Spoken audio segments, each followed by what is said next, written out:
Today on an all-new Dr. Phil. Is she pregnant? You ask us to reach out to the father. Yes. Sent me fake ultrasound pictures. He's a pathological liar. Or is she lying? Would you like our nurse to confirm it and send it to him? I guess I don't know why it's really an issue. You haven't been fully forthcoming with us. I'm going to end this because I don't. No. You need to listen to me. No, I don't. A volatile guest. I am through being manipulated by I'm you. not trying to manipulate. Then sit down and talk to me. A pivotal question. I've counted 8 different men that you have manipulated with pregnancy claims. Are you pregnant? Yes, I am. Will you take a pregnancy test? Let's do it. Have a good show, everybody. Here we go. This is a safe place to talk about hard things. Stand by. We'll count you down. I'm trying to be an emotional compass and point you in the right direction. 5, 4. I am not giving up on you.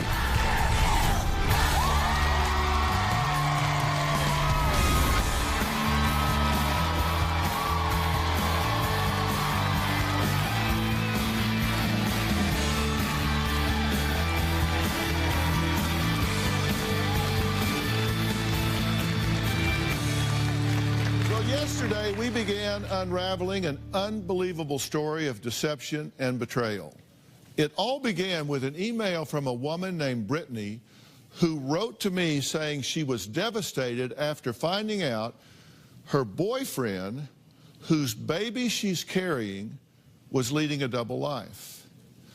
But as we began digging deeper into her story, we discovered that Brittany wasn't telling us the whole story. Instead, what we uncovered were headline after headline documenting Brittany's alleged history of harassing men for revenge, money, fabricating pregnancies, births, and infant deaths, seemingly leaving at least 8 men in her wake. Now, Brittany had no idea what we had uncovered, and so she was backstage not listening as I spoke to her former friends, Randy and Haley. The stories they told us were shocking. I have to tell you, this was a tangled web of lies. And Brittany was weaving these to victimize these guys. And we were in the middle of this story finding all of this out. Take a look. Prosecutors say she used her fake pregnancy as the reason she couldn't go to jail for violating a restraining order. Brittany is constantly telling lies. If she's telling you that she's pregnant right now, do not believe a word she's saying. It's not true. The more she tells people that she's pregnant, the more she believes it. You believed what she was telling you, correct? Absolutely. When I met her, she was having twin babies with a doctor. She actually shows you a sonogram. Oh yeah, we picked out baby names and she said she was gonna get him for a lot of money and her child support checks will be huge. Brittany is constantly setting up men and making them believe that she's pregnant by them. Brittany finds men on dating websites. She will wind up sleeping with these men. One time, she tells them that she's pregnant, harasses them, extorts money from them, and these men give it to her. Let's talk about some of the history of the men. Man 1, he filed harassment and a restraining petition against her. Man 2, married, claimed pregnant with his child. Man number 3, pregnant with his twin. Man number 4. She entered my home, as a roommate. Within a few weeks of being a roommate, basically she forced herself upon me and served lies and pregnancy and ultimately in a restraining order. She definitely needs some major psychotic help. Did you confront her about this? I did not. I cut her off completely. When I first met Brittany, she told me that she had just delivered stillborn twins. Brittany showed me a picture of her actually holding 2 stillborn babies in her arms in a hospital bed. She asked you to give her a statement supporting the fact that she had been pregnant. Yeah. I was aware of the pregnancies because I saw the picture of her holding 2 stillborn babies. Brittany took the notarized papers, changed all the words, but kept my signature and the notarization. I was livid. I found out that Brittany was never pregnant and never actually had these twins. She took a picture from another woman and photoshopped her own face on it. You're aware of 5 men that she claimed to be pregnant with. She's had 12 restraining orders against her, and she's been charged with violating those restraining orders on 8 different occasions. Correct. She had like 7 felonies, and she got off with 2 misdemeanors. She gets away with everything. One of the things you said is good luck keeping her on stage here, because she's jumped out of a 2-story building and out of a moving police car. She's crazy. I have a lot of questions for Brittany, but first, I'm going to let her tell her story, and let's hear why she says she wanted to be here today. When I first met my ex-boyfriend, everything was great. I was well-respected, taken care of financially, and he went out of his way to do things to benefit me. Everything changed in August when I found out that he was living a double life. One morning, there were some text messages that came in on his cell phone that were very inappropriate from another woman. I learned 2 days later that he had a fiance that lived in another state. When I confronted him, he was nasty. He acted like it wasn't that big of a deal. He basically insinuated that I was nothing more than a booty call. It was like a slap in the face. My ex-boyfriend's fiance and I connected, and we both decided to confront him together. The conversation got heated and he hung up. Since that phone call, he has completely cut me off. He blocked my phone number. He has completely rejected me. That was very hard because right now I'm 25 weeks pregnant with his child. Now I hear that he's even questioning if the child is his, and I've even offered to give him a paternity test. Having a family is something that I've always wanted, raising a child with both of their parents involved. He has completely undermined that. Since telling my ex-boyfriend about the pregnancy, he has sent me numerous text messages saying that I'm emotionally unstable, spiteful, and that I'm going to be a bad mom. The amount of stress that he's put me through has put me in the hospital. He's put me through hell, and I want to make sure that other women don't have the same experience. Okay, welcome. So, how long have you known this man? About 9 months. About 9 months. What was the point that it changed? It changed when I discovered that he was involved with another woman. He had a fiance in another state. And when he was confronted about that, he became nasty. Did you talk to the fiance? Yes, I did. And was she surprised about you? Somewhat, but this wasn't the first time that he's done this to her. At that point, did you give him a chance to clear it up? Did you say, that's it, buddy, you're out of here? I mean, what was your reaction at the time?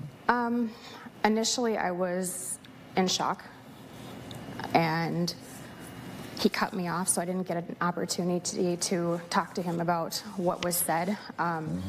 So I sent him an email, and I basically just said, you know, I'm disgusted with you, and at this point, I don't want anything to do with you because I found out the type of person that you really are. You're 25 weeks pregnant now? Correct. Were you happy when you found out you were pregnant? I was nervous. First time you've ever been pregnant? Yes. So this was a new experience for you? Correct. And how's that pregnancy going? So far, it's going okay. I had some problems early on. We were actually going to talk to you a few weeks ago, right? That is correct. And you were having some issues then because you had an exchange with our staff member. This was about 3 weeks ago. Our staff member, hi Brittany, are you available to chat today? Brittany, I'm at the doctor right now. I'm having complications. Our staff member, oh no, is everything okay? Are you still able to come to the show? Brittany, I'm having contractions. Staff member, oh wow, is that a good thing? Brittany, no, they're going to try to stop it. Our staff member, oh wow, is it slowing down? Brittany, you sent a photo in the hospital bed. Once I'm done with this medication, I can go home, but they are putting me on bed rest. He said there's a 10% chance after the first onset of preterm labor that the baby will be born within a week. My doc said he doesn't want me leaving town. He's concerned because of a uterine abnormality that this baby is going to be coming a lot sooner than planned. I just talked with my doc. He wants us to come up with a birthing plan regarding the baby being born premature. So they're on top of it. Yes, they are. What's your due date? March 22nd. Boy, girl? That I would rather not say. You don't want to disclose? No. Okay. Do you know? Yes. Now, you ask us to reach out to the father. Yes. And see what he had to say about this whole thing. And we did. I've always said, no matter how flat you make a pancake, it's got two sides. And he tells a very different story than what Brittany does. We'll hear from him after the break.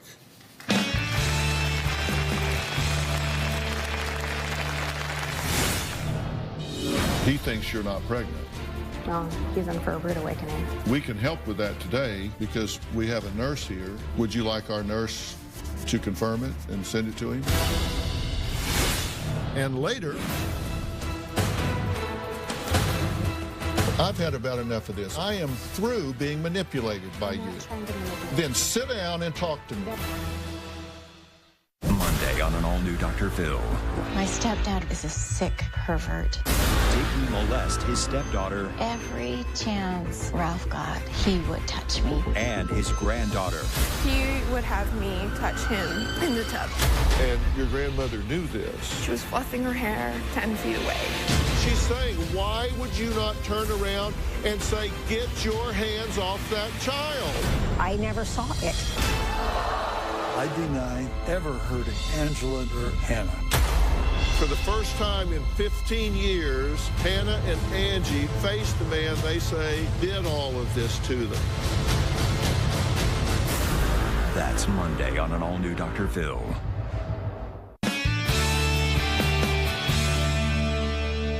Brittany feels like she was really duped and deceived by her ex-boyfriend because he was, according to her, living a double life. Pregnant with his child at 25 weeks, right? 25 weeks? Yes. And is due to give birth in March. She asked that we reach out to him. She said she's only talked to him one time, actually through email, right? You haven't actually spoken to him. Right. Just reached out to him one time. He did not respond, and so she's backed off. Now, we were able to get Brittany's ex on the phone. He says he doesn't believe that she is pregnant at all and just wants her to leave him alone once and for all. Here's what he had to say. We've seen each other on and off, and it just got to the point where, I wasn't interested anymore. She had picked up on the vibes, and then she called me and told me that she was pregnant. And then she sent me a pee strips that you pee on, saying that it was pregnant, and then from there it just spiraled out of control. At first I did believe it's mine, but then a buddy of mine, he actually pulled up a site and said, look, dude, this looks like almost just like the one she sent you. And it was almost the exact same picture. She just came by my neighbors, went by my landlords and talked to them and told them all kinds of crazy stories, called my work. She got into my contacts and just started calling people, getting a hold of my family on Facebook. I've probably had to block at least 30 or 40 different numbers she called me from. She told my neighbor I had kidnapped her cousin and was holding her cousin against her will. She sent me fake ultrasound pictures, and the pictures don't have any name on them, any hospital on them, any serial numbers, none of that stuff. I mean, I don't wish anything bad on her. I just want her to leave me alone and move on with her life. Even if she is pregnant, do I believe it's mine? No.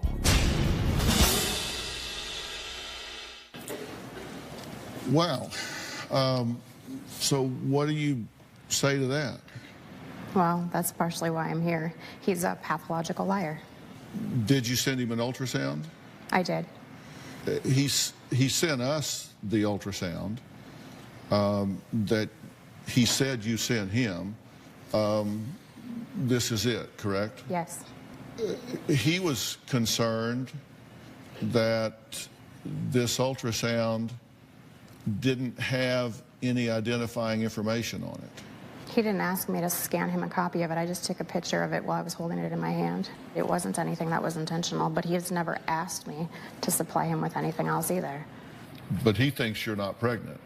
Well, he's in for a rude awakening. Yeah.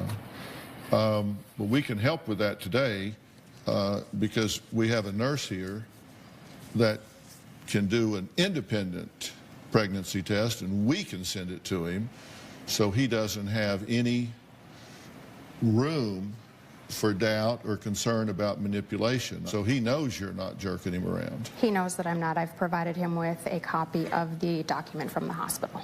Would you like our nurse to confirm it and send it to him?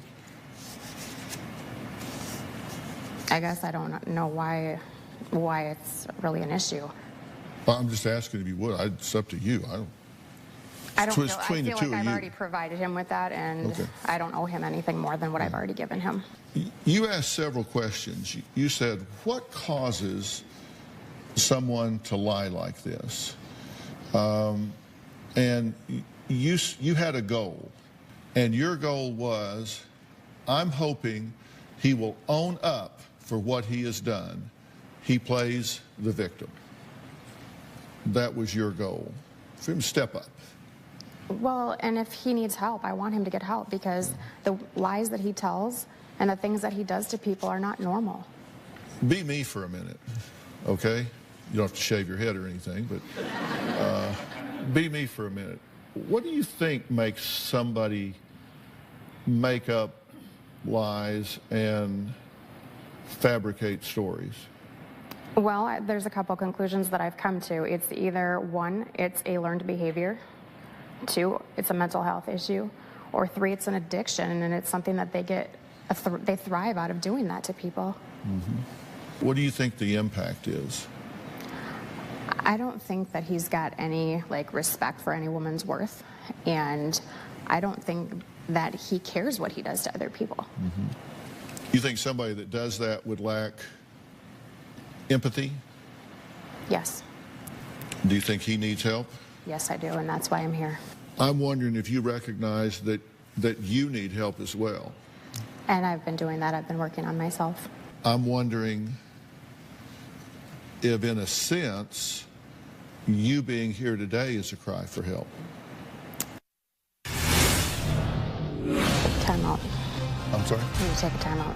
I don't want you to take a time out. You haven't been fully forthcoming with me. I'm going to end this because I don't need this. I'm a true prophet of the Lord. My ex-boyfriend is a dangerous man with a messiah complex. You put her in scalding hot water. What's a scalding? We're the victims here. Do you understand that? I'm a victim of this world. Plus, Brandon was acting, modeling, and even had a record deal. But look at their 35-year-old son now. Brandon loves to wear superhero costumes. To prevent crime and to fight coyotes in Griffith Park. I was stuck 20 feet in the air, so I figured, what would Batman do?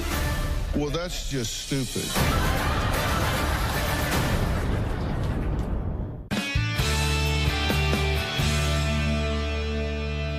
I'm wondering if, in a sense, you being here today is a cry for help. I think the whole situation needs help. It's a mess. Well, but I'm wondering if you being here today is a cry for help, because do you watch this show? I do. Do you think I know what I'm doing? I would sure hope so. Do you think I do my homework? I'm sure you probably do. We actually got an email from a friend of yours who was concerned about you and said that you needed help. Time out. I'm sorry? You need to take a time out. Well, I don't want you to take a time out. I want you to talk to me. Because there are times in people's lives... I'm going to walk out if you're going to do No, that. hold on, because let me tell you something. And listen, you can leave anytime you want, but hear what I have to say first. I don't want to see the email. Bottom line. I don't want to see what this person had to say. Bottom line, it's none of their business. What I want you to do is hear me. You're willing to hear me, right? That's what you came here for, right? It's to hear from me. I came here because I think he needs help. Okay. I think people get to a point in their lives that are thresholds. And when they get to those thresholds, they can make a choice to go left or go right, and it can really have a profound impact on the rest of their lives.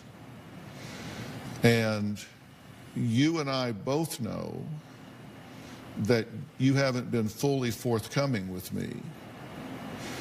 And I haven't talked to you. This is the first time I've sat down and talked with you. well, you haven't been fully forthcoming with us, with my staff. Because I don't No, do no, this. you need to listen to me. No, I don't.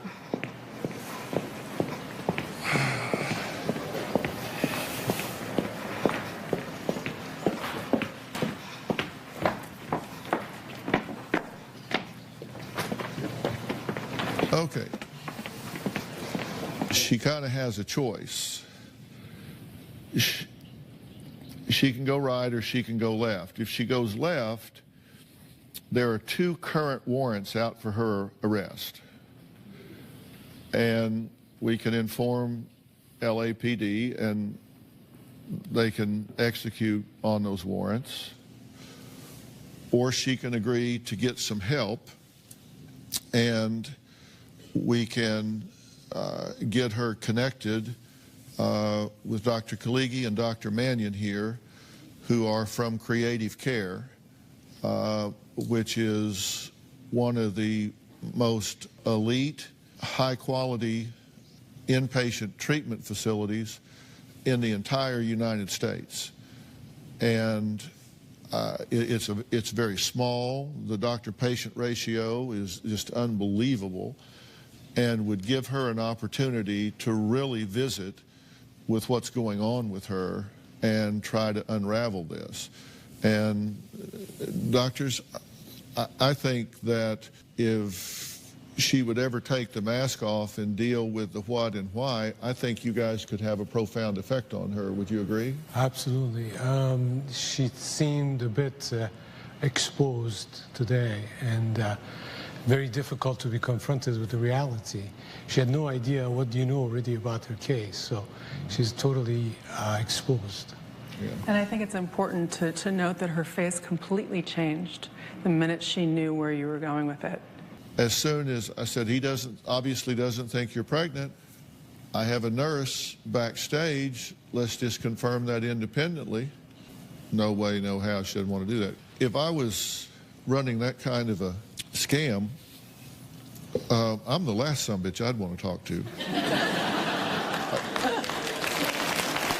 Seriously.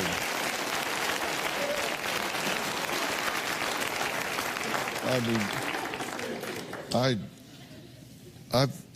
I've trained interrogators. I know. She says that she will talk to me in the green room. My goal is for her to not go to jail, which will help her none. My goal is for her to go with Doctors Kaligi and Mannion. We're going to take a break. When we come back, I'll be in the green room with Brittany.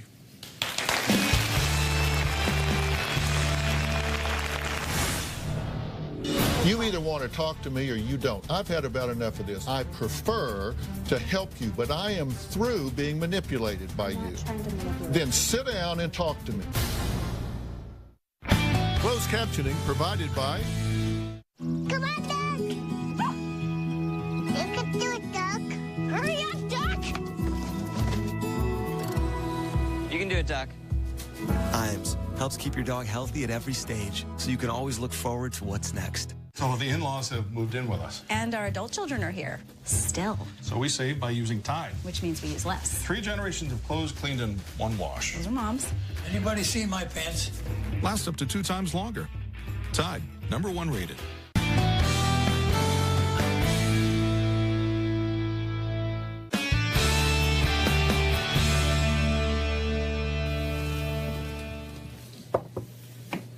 Hello.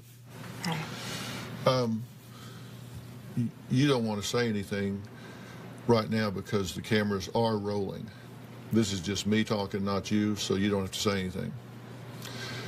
But I want to tell you what I want to talk to you about, and then you can decide whether you want to continue or not. I know what you want to talk to me about. Because I'm telling you that I'm here to offer you some serious help. You have 2 warrants out for your arrest right now. I'm trying to stop that from happening by getting you some help in lieu of that. The last thing I want you doing is being prosecuted. That's not what needs to happen here. Come on. That's not who, you have to know that's not who I am. I know that. You know what I know. I know what you know, and that's why I walked away, because I was promised that this would not be caught That's up. absolutely not true. They promised me this. That was part of the agreement. Andrea promised me that this would not be Then brought get up. Andrea, because that is absolutely not true. Andrea, step in. Did you tell her that you had criminal charges pending? Yes. You told me very briefly what they were about. Well, if you think that there's something that you want to help me with and you think that I need help, I'm not going to object to that. But I'm not going to have this talked about on television. What? This stuff.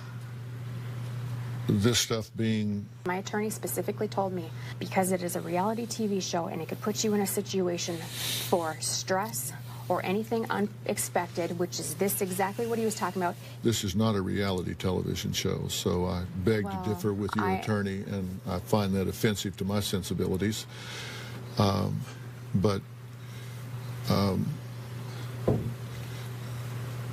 Look, here's the bottom line.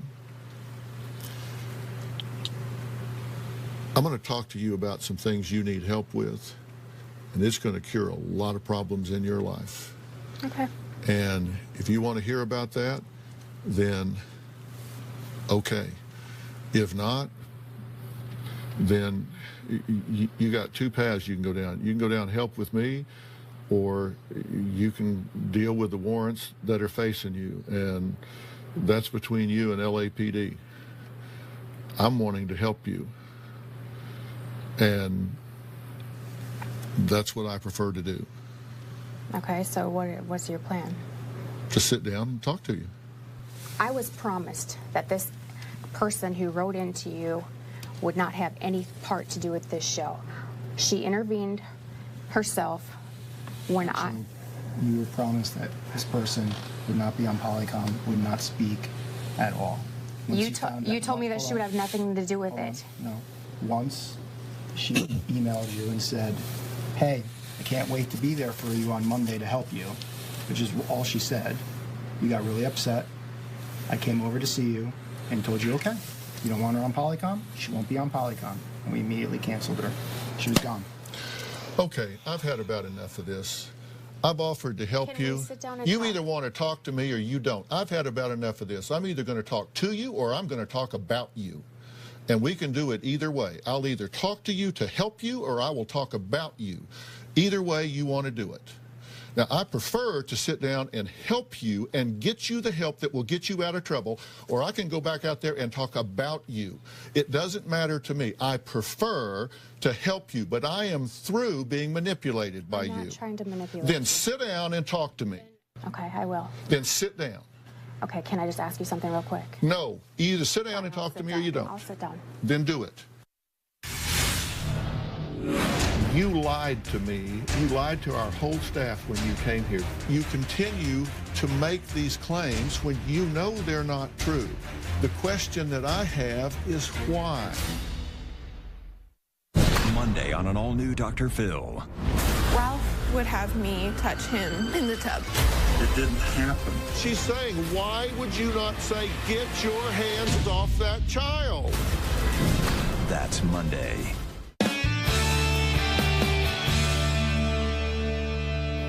I'm sorry it got heated. I just want you to understand where I'm coming from. Listen, I want you to understand where I'm coming from. You lied to me. You lied to our whole staff when you came here. Don't talk, just listen. You have assumed a pattern in life that is very self-destructive for you.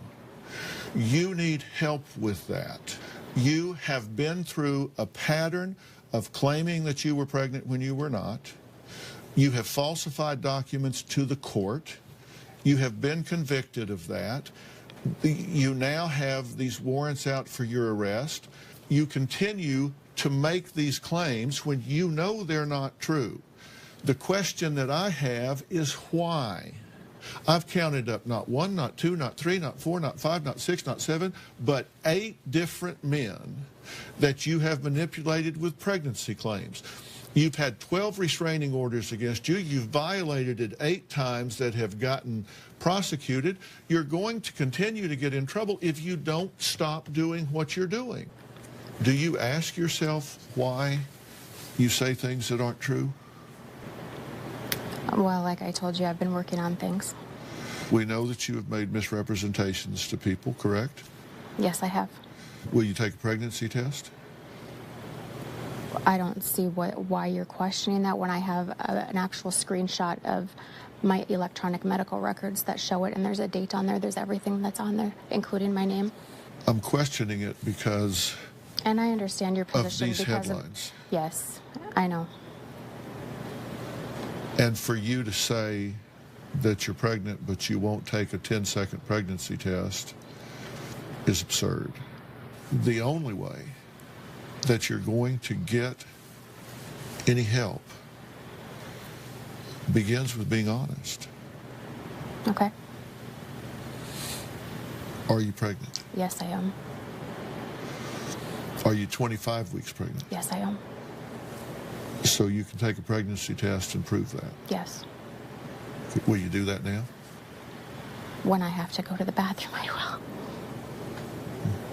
Because we'll wait. Okay.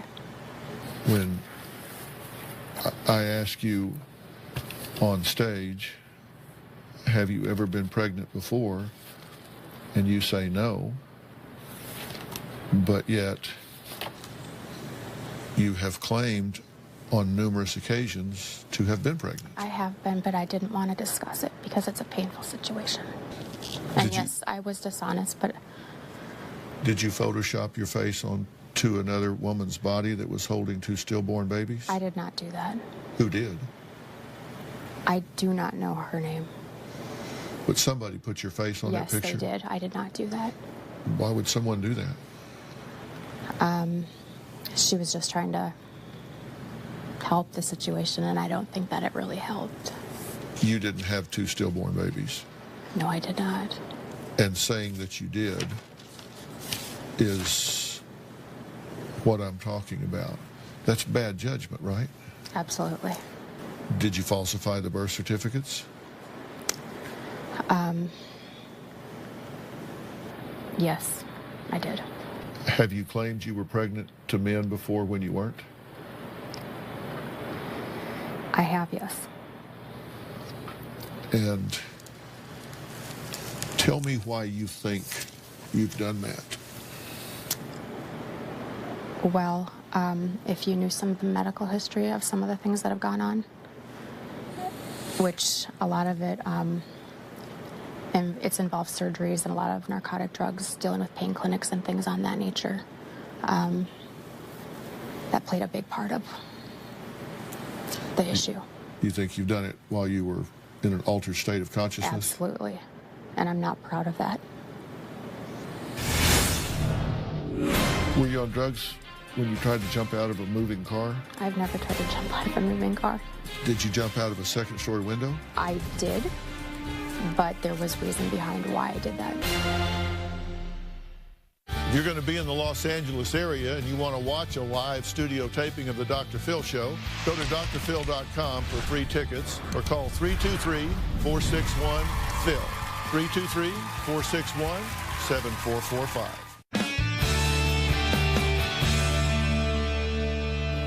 Why do you think these men, I only know about 8, there may be more, why do you think they have felt stalked and harassed by you? A lot of games of, I'll put a restraining order on you. You can't contact me, but I'll contact you and I'll bother you as much as I want to. It's unfortunate that those things don't work both ways and protect both parties. But you've violated them. You lost the game, is what you're saying. Under drugs, yeah. Yeah. Were you on drugs when you tried to jump out of a moving car? I've never tried to jump out of a moving car. Well, the police report says you did. And that's a lie. That's not what happened. What did happen? I was trying to reach for something, and I was getting car sick, and I was holding onto the door in the back seat. I was trying to stabilize myself. I would never try to jump out of a moving car. The police are lying. Yes, they are. I would never do something that stupid. Did you jump out of a second-story window? I did, but there was reason behind why I did that. But you did jump out the second-story window. I felt like I didn't have a choice. It was for my own safety. And the police thought you were evading them. They did. Were they wrong? Yes, they were. Do you consider this to be change-worthy behavior? Absolutely. So saying you're pregnant when you're not, you say that's change-worthy behavior? Absolutely. And violating restraining orders, you agree that's change-worthy behavior? Yes. Are you on any drugs now? Nothing narcotic or anything along those lines, no. Nothing that you shouldn't be on? Correct. You have 2 warrants out for your arrest right now. Mm-hmm. And from what I understand, they are deadly serious and really pissed. Okay. The last place you need to be is sitting in a cell somewhere. You've been there before, right? I have. Did that help you? No. And you obviously didn't learn anything from it because you continued to make poor choices after having been in jail, correct? That is correct. A very viable alternative to going to jail is to go into a treatment facility. I want to offer you to go into what I believe is the most elite treatment facility in the country. Okay. It only has 6 beds. That's how elite it is. It's called Creative Care. And I'm going to bring the founder in here in just a minute. And they're willing to bring you in. This gives you a chance privately,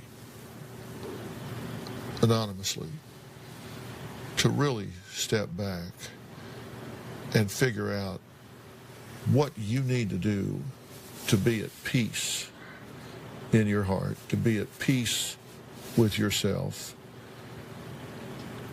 to where you don't feel the need to make bad choices, where you don't have poor problem-solving skills, poor problem recognition skills, toxic relationship tendencies, where you can figure out why you're doing the things you're doing.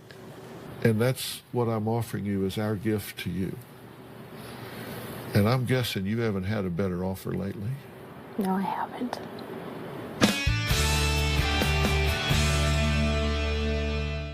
This February on Dr. Phil.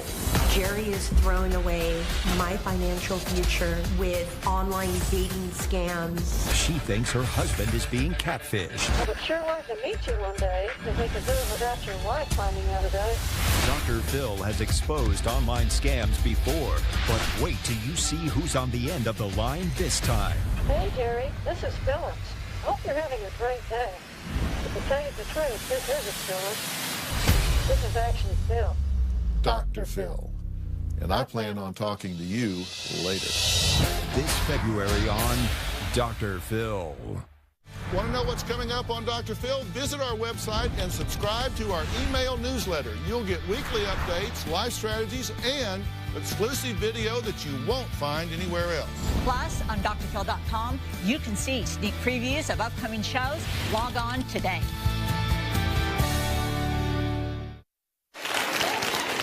Well, so you just saw my rather exhaustive conversation with Brittany. You may wonder why I had to be so harsh with her to get her to sit in a chair and talk with me. She is very used to talking in circles and not being responsive. And I just simply didn't want to do that anymore. So we're either going to do this or we're not. Haley and Randy, what'd you think about the conversation when we sat down? We actually both said we feel bad for her. Yeah. In like the sick way, like that she's sick. Not that she was, you know, oh, she's finally coming to terms, you know, that kind of thing. We also sat there and I'm like, he's magical.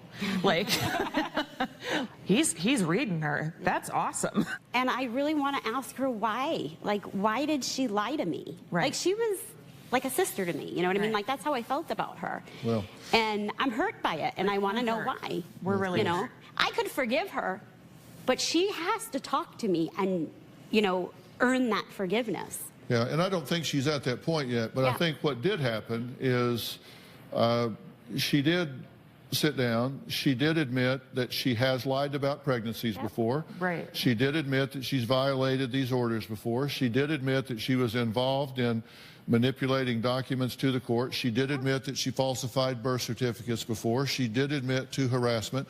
So she virtually came clean on virtually every single thing that we were going to talk about here. I'm excited for her. I'm excited that she's going to go to treatment. I think owning that and admitting that to the degree that she did, I think is a huge step in the right direction from 30 minutes earlier, having walked off the stage saying, I'm not going to talk about anything. So I give her credit for that. I do too. She still maintains she's 25 weeks pregnant.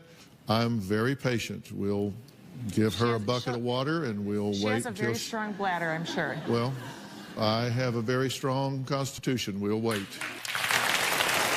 I want to thank all of my guests today, and a very special thanks to Dr. Kaligi, Dr. Mannion, and Creative Care Calabasas for offering much-needed help for Brittany. Thank you, and we'll see you next time. So long.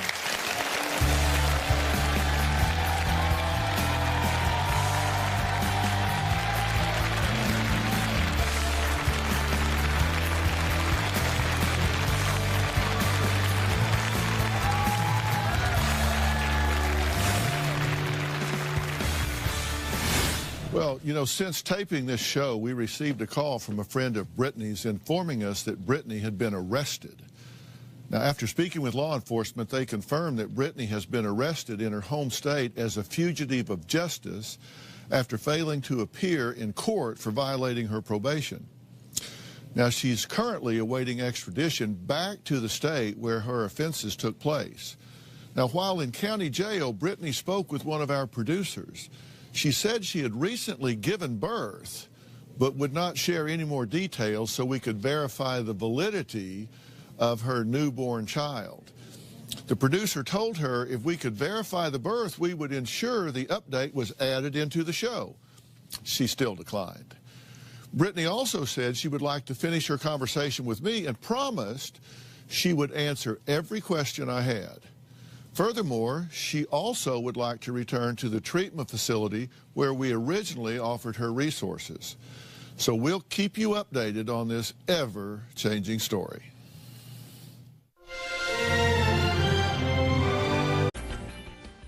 Take a look. Don't cry. It's nothing to cry over. When you get older, you'll see. Hopefully it'll be dead by that time. That's the thing I can do. Wow.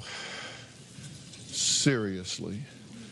The only thing it seems like all four people agree on is that this family is on the fast track to disaster if something doesn't change. That's why they're here. Listen to what Caitlin had to say. Rob is a sad, angry, manipulative, aggressive, vindictive guy. Rob has been verbally abusive to me since we met 16 years ago. From very early on, Rob has called me a slut, a whore, anything to be nasty and mean. One time when we were 15, he actually pulled me by my hair across his back porch. So he used to pinch me when he was mad, clipping my arms, my back. It was enough that it would hurt and leave marks and bruises. Rob has threatened to kill me many, many times. The last time Rob told me he was going to kill me was 6 days ago. He pushed me up against the wall and told me that he was going to put a pickaxe through my head. Rob leaves bruises on me. I have one right now on my shoulder. Like he flips the switch and he's off. And there's no bringing him back. It's terrifying when he gets like that. After the fight, he took off to his friend's house. I called him because I needed the car. When Rob came back, my daughter and I were in the car with Rob. Rob was bad-mouthing me to Julie and telling my daughter that her life would be better off without me in it. And I decided to take my phone out and try recording him. The best thing that can happen is your mom passes away and life will go back to normal. You're going to come to me and say, Dad, you were right. When he saw me recording him, he freaked out, and that's when he threw my phone out the window. After he threw my stuff out the window, I got mad and I slapped him in the arm, and then I climbed in the back seat with my daughter because she was crying. The thought of Rob killing me has crossed my mind. Well, Robert says his own anger isn't the only problem here, and that Caitlin has proven to be just as volatile. Caitlin is controlling, dramatic, and violent. Caitlin is always holding things over my head and guilt-tripping me. She's also very aggressive. She sent me text messages stating that she wanted me and my family dead. Things have been horrible and toxic between us. I met Caitlin back in 2000 and we've been fighting ever since. Caitlin flips out on me verbally all the time. Physically, she has kicked me, slapped me, punched me, and thrown things at me. Whenever we fight, I'm always the bad guy. I'm always put on the spot and made to look like I'm at fault. She definitely antagonizes me to get the reactions out of me. In the beginning of the year, Caitlin had a psychotic episode. She destroyed my tent with a razor blade and a pair of scissors, and she destroyed my paint booth with a baseball bat.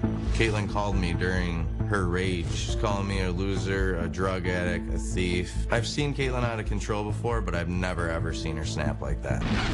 I definitely need some help with anger issues, but she's definitely needing some assistance too, because she is not in her right mind and she knows how to push me over the edge.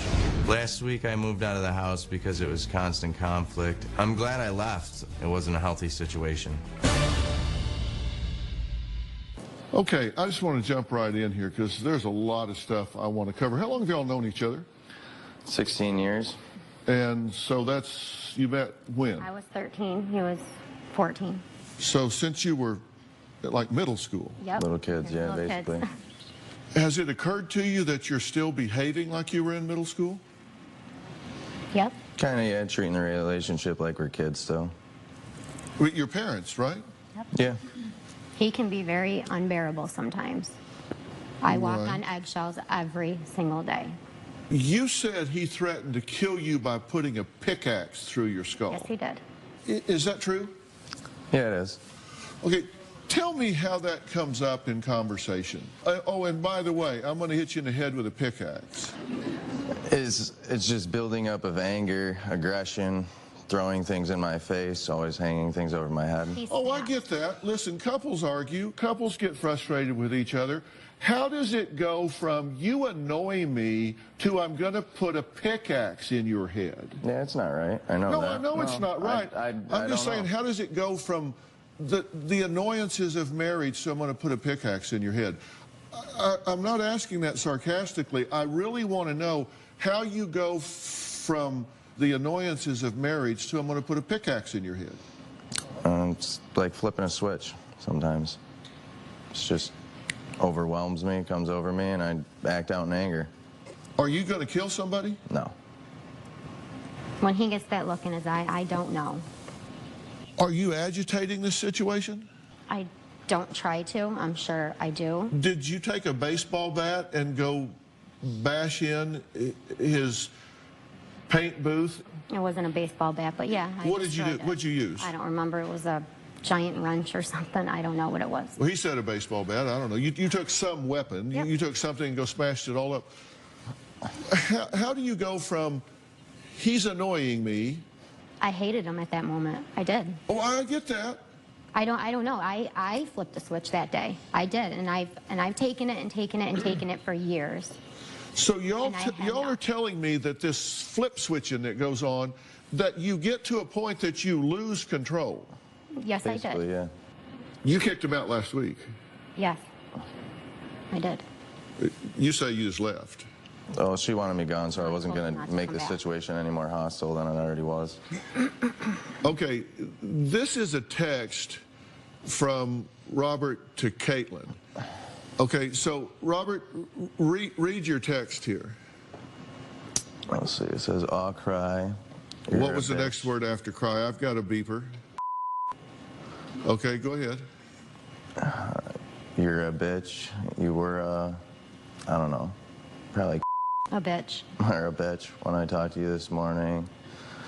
Then you bitch at your mom, then on to Julie, then me. You. You're a piece of whore. that deserves a good ass beating. Don't worry, I'll find someone to jump you when you're out. Go ahead. Shopping, and you will be tore apart. And they will what? Tear you apart. So, tell me what goes through your mind when you're typing this to the mother of your children. I'm obviously not thinking about the fact that she's the mother of my children. Don't worry, I'll find someone to jump you when you're out shopping, and they will tear you apart. I'm going to hire a hitman, somebody that's going to jump you when you're out shopping and tear you apart. It's words, and words hurt, okay? But people say things every day that they don't mean. Do you say things when you're angry? Well, I've been with my wife 44 years, and I've never said I was going to hire anybody to tear her apart. I'm sure you had your differences, though. Yeah. Absolutely. No question about it. Mm-hmm. We certainly have differences. I mean, that's why I'm reaching out to you. That's why I'm here. I don't want to lose her. Well, why does Caitlin describe her mother-in-law as a sneaky, lying you-know-what? Well, we'll hear that story, plus meet both mother-in-laws face-to-face when we come back. Let's just get everybody involved here.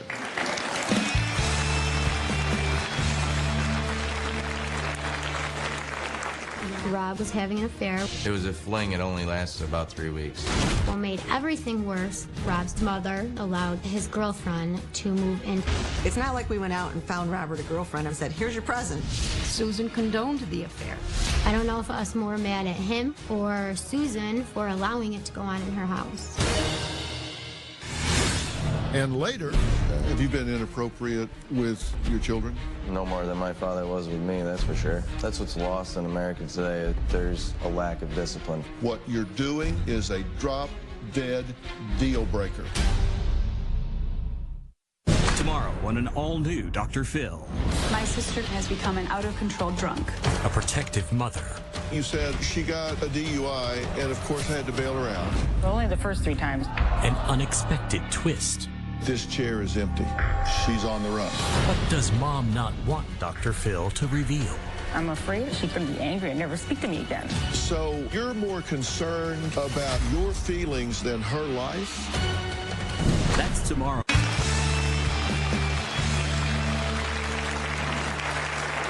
As if Caitlin and Ryan's relationship wasn't volatile enough just between the two of them, both of them take issues with their in-laws, and their in-laws seem to be happy to get involved in the melee.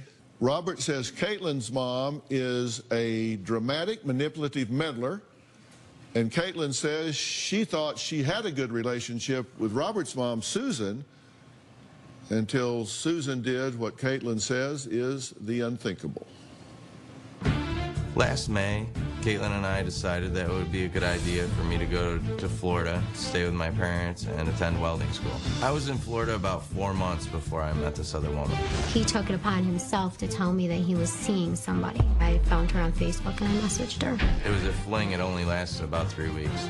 What made everything worse was I found out that Rob's mother allowed his girlfriend to move into their house with them. Caitlin blamed me for Robert having an affair, which wasn't my fault. I didn't make him go have an affair. It's not like we went out and found Robert a girlfriend and brought her to our house and said, here, here's your present. My parents got along well with her. Susan condoned the affair. I would never allow my daughter to cheat on her husband under my roof. When I first heard about the affair, I wanted to put my hands on Rob's throat and choke him myself. I don't know if us more mad at him for doing what he did or Susan for allowing it to go on in her house. After the affair, Caitlin went and told other family members things that we considered family secrets. Caitlin really hit below the belt to purposely try to hurt us. Her response to me was, he was in love, what's a mother to do? I was furious with Susan. Why would she say something like that to her daughter-in-law, the mother of her grandchildren? Susan is a cold person. She seems to be a superior narcissist. Caitlin and I had a conversation, and I told her that if she had gone home and told her mother she had fallen madly in love with somebody, that her mother would have done the same thing. Okay. Now, he came to stay with you for how long? It was supposed to be like 7 months. And how long had he been there when he fell madly in love? We didn't know about it at first. So we found out about it when he came and told us. When did he come? How long had he been there when he came and told you? He's been with us since January. So 5 months in, he came and said, I found somebody and I'm madly in love. And they carried on their relationship there. She could no longer stay where she was, and he came and asked, actually didn't ask me, he asked his father, if she could stay there, or we were afraid he was going to... Oh, she moved in. Yes, she did. She did. She sure did. He was either, we were afraid he was going to leave with her, and then we would not have a clue as to what was going on, and he would be out of school. So we thought the lesser of two evils, there we could keep an eye of things. Right? Break up a family. No, we weren't trying to break up a family. Okay, but what did you think was going to happen, Wait a minute. Susan? It wasn't us. He made Why that did you decision. call me crying? I was very upset. I didn't want him. Why'd your husband? Right. We were trying to talk to him at the time and tell him, you know, think about what you're doing. Do you really... Where did you meet this? You were in school. Did you meet her at school? No, I met her online. Met her online? He meets several online. So you were looking? Yep. Yeah, I was depressed, lonely. I was going through time with my dad. He got diagnosed with cancer. And Did I go do that? No. Because I was depressed? Because I was home dealing with the kids, paying bills, going to work every day. Did I go out and find somebody? No. No, I didn't. Because that's wrong. It is. Go ahead and admit you're wrong now. Don't justify your actions because there's no justification. I'm not trying to justify. I'm just saying I had problems in my life, and yeah, I made a bad mistake. Yep, me too. Never cheated on you though. Everybody makes mistakes. Yep. When we were younger and... okay, before we were married, before we even had kids, we were stupid young kids. Still, your parents still had things. I called your house one day and your mother told me you weren't there, that you were staying at your aunt's and you're actually sleeping over at another guy's house. How old was I? Doesn't matter, I it was still stupid. happened. I was stupid. I did not have kids, maybe 15, 16 years old. No, I was older than that because I was driving her. Rob, I wasn't married. I had no kids. I didn't have a family. That's fine. You went to Florida to better our life, and you go hook up. There's no justification. I mean, he said he's wrong. Yes, he's admitted he he's is wrong. Yes. Actually, he hasn't. Well, he has to us. Maybe not here right now. A few minutes ago, I told you that. I agree. I told you that I agree that I'm wrong. He has. Well, you haven't said anything that doesn't have a but in the sentence. I mean, and I'm trying to... I'm sorry? I said that's fine.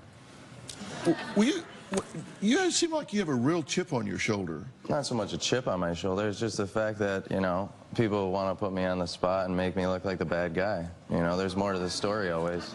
Listen, I'm going to ask you the questions. If you don't want to answer them, don't answer them. I'm going to ask you the questions, and you say I'm putting you on the spot. Answer the questions or hit me in the head with a pickaxe. I don't know. But I'm going to ask you the questions. No, that's fine. And you say if there's more to the story, tell me more to the story. But don't get upset if I don't buy it. No, you're fine. I don't buy it. You say, well, I was kind of down, so I got on the internet and started looking for somebody. Took her home to my mother, and they said, yeah, move in. That seems to me like an asinine strategy of life. I'm sorry. Trying to get my kids to go Belfort and meet her. Now, okay, right now, you guys are all living in your home? My home. And Dale, you said you have zero tolerance for this cheating and beating. I do not agree with that in any way, shape, or form. Absolutely not. Who else in the household has been a target of Robert's rage? We'll talk about that after the break.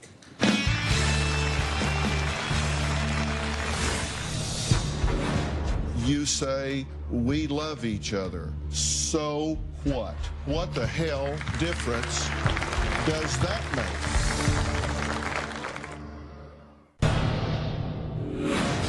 My mother-in-law, Dale, is overbearing, enabling, and aggressive. My mother-in-law, Susan, she's a lying bitch. Susan and I have no relationship since she allowed her son to have an affair under her roof. Caitlin knows how to push his buttons to send him off the deep end. I'm afraid of Rob in my own home. We all wait for Rob's next explosion. My mother-in-law thinks that there's a medication that'll fix everything. My daughter is mildly autistic, and she is on medication. Susan thinks that I should not be giving my daughter any medication. I live with Dale. It causes me a lot of stress and anxiety.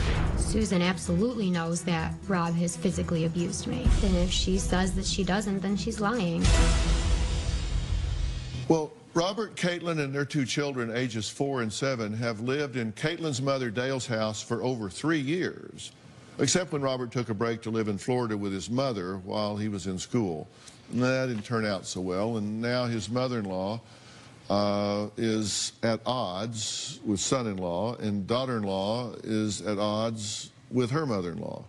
I went through and made a list of how y'all describe one another. Oh boy. And wrote it down. Robert, here's how they describe you. Abusive, negative, selfish, scary narcissist, sad, angry, manipulative, aggressive, vindictive, liar, loser, drug addict, thief, terrifying. It's no idea how to talk to the kids, can't keep a job, violent tipper, never known when he's going to blow, has stolen from our family. And then Caitlin, they start talking about you. Controlling, dramatic, violent, aggressive, antagonizing, manipulative with the kids, guilt-tripping, too much of a pushover, vindictive, gets in Rob's face and he blows up, always looks like the victim, never admits faults, pushes the buttons. Susan, they've got a list for you. Stubborn, manipulative, a lying bitch, the ultimate enabler, sneaky, major denial, cold-hearted narcissist, looks down on our family, covers up for Rob. Dale, they got a list for you. Dramatic, overbearing, enabling, aggressive, always interfering. Everything is dramatic in her house. There's a pill for everything. And guess who said that? I know. Obsessed with what other people think of her. Social media stalker, no life, no friends, no filter, gossiper, and two-faced. Boy, I want to come to Thanksgiving with you people. It's exciting. I want to get around the table with you guys. Let's take a road trip. You're invited. Good God.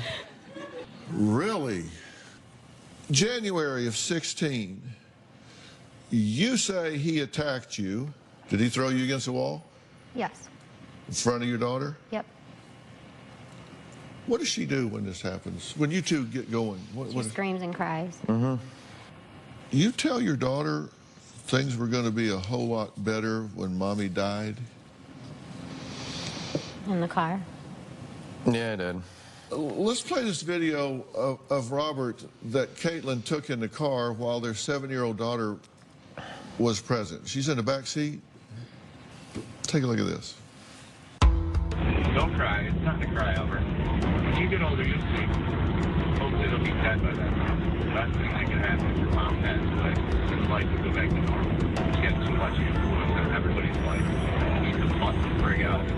Close her mouth. You're out the door.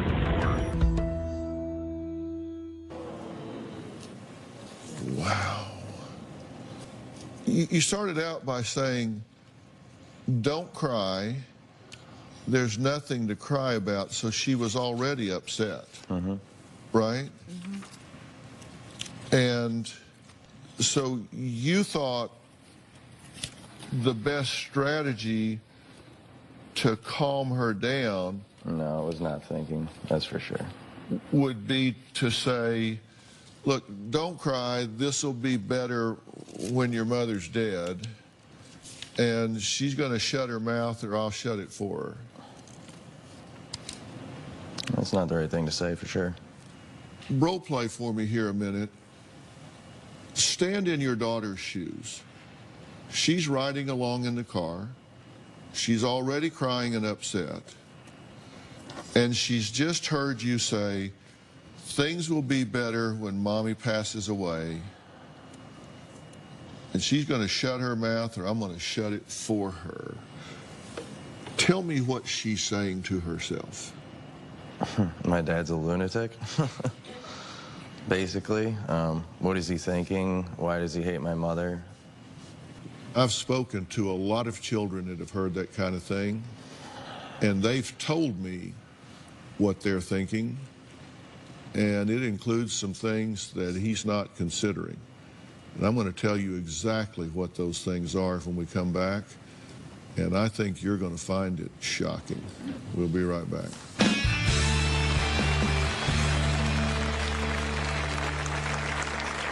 Caitlin's accused me of being abusive towards the kids, but that has not happened.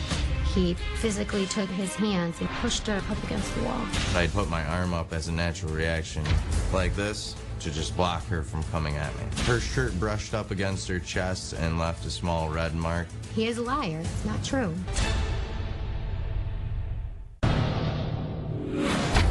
The kids see a lot of the fighting. My 4-year-old son, he'll intervene by yelling, and my daughter will actually get physically involved. My daughter used to blame me when her dad would leave. It's not like that anymore. Now she told me she doesn't want him to come home. Caitlin has texted me that the kids hate me, don't want to talk to me, don't want anything to do with me. She uses a lot of manipulation with the kids. She says things to my daughter like, it's always nice when daddy's not around.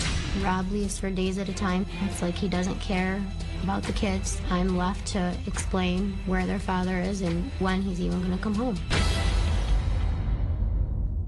You know, the real victims of this volatile relationship are not these mother-in-laws. It's really not the spouses. It's Robert and Caitlin's 2 children, whom they both say have seen the threats and the violence and the anger. And while Robert says he's never been abusive to the children, Caitlin says otherwise. Rob has no idea how to talk to the kids. He threatens he's going to whoop their ass. He calls them stupid, idiot. Caitlin's accused me of being abusive towards the kids, but that has not happened. A couple months ago, our son Brian was having a tantrum. Rob got mad, picked him up, placed him on the ground, and wouldn't let him up. Our daughter Julie stepped in. She came charging at me. I'd put my arm up as a natural reaction, like this, to just block her from coming at me. He is a liar. It's not true. Her shirt brushed up against her chest and left a small red mark. My wife accused me of abuse. He said no one runs at me like that. He physically took his hands and put her arms like this and pushed her up against the wall. My wife thinks that I physically hurt my daughter or tried to abuse her, but I did not. He thinks if he isn't physically hitting a child, then he's not abusing them. If you were to ask Julie about some of the things that he's done, she would probably think she's abused. Have you been inappropriate with your children? Verbally, for sure. Physically, a little bit. No more than my father was with me, that's for sure. That's what's lost in America today is discipline without the abuse. I mean, a lot of people take it too far and take it to abuse, but there's a lack of discipline for sure. How'd those red marks get on her chest? Don't be defensive. Just tell me how they got. She charged at me, and as a natural reaction, she was headed towards my groin area, and I put my arm up. And yeah, I did a little bit more than just push her off. I kind of held her up against the wall because I didn't want her to flail at me and hit me, because when she gets in her fits, she can be pretty damaging for a little girl. What you're doing is a drop-dead deal breaker. Mm-hmm. And I've said to the 2 of you, you say, we love each other. And I say, so what? What the hell difference does that make? So you love each other. What the hell difference does that make? That does not give you the right to subject these children to what you are subjecting them to. I agree. You know, what that says is because we have this emotional feeling, we love each other, you don't destroy 2 young lives to get an occasional warm feeling that you love each other. That's putting your agenda ahead of theirs. I love him. Well, if he is volatile and is blowing up with you and the children, I don't care if you love him. You have a duty to protect your children. Do you think you are a child abuser? No. That is grounds for removing those children from your custody. Bang. Drop dead. Tomorrow on an all-new Dr. Phil. My sister has become an out-of-control drunk. A protective mother. You said she got a DUI and, of course, had to bail her out. But only the first 3 times. An unexpected twist. this chair is empty. She's on the run. What does mom not want Dr. Phil to reveal? I'm afraid she's going to be angry and never speak to me again. So you're more concerned about your feelings than her life? That's tomorrow.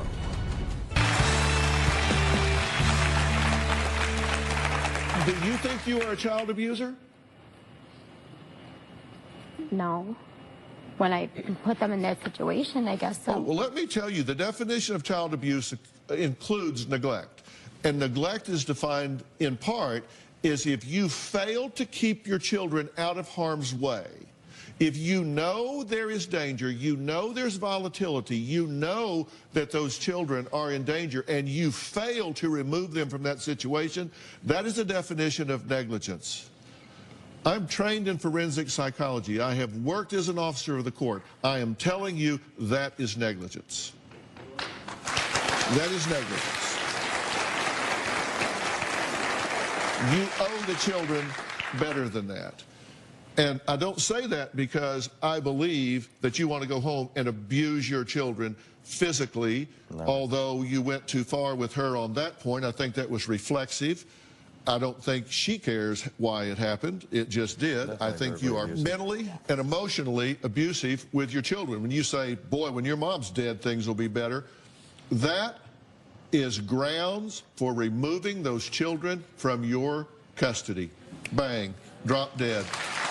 Deal over.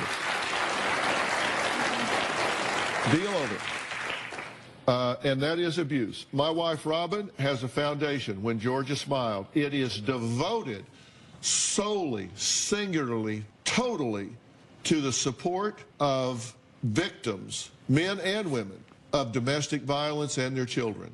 And she's developed protocols for this that are used in schools and churches and individually throughout the United States. She's been recognized by the United Nations, on the floor of Congress, I mean, everywhere, for her leadership in this area. What's happening here, it's called the Aspire Initiative. What's happened here, this is clearly abuse. True?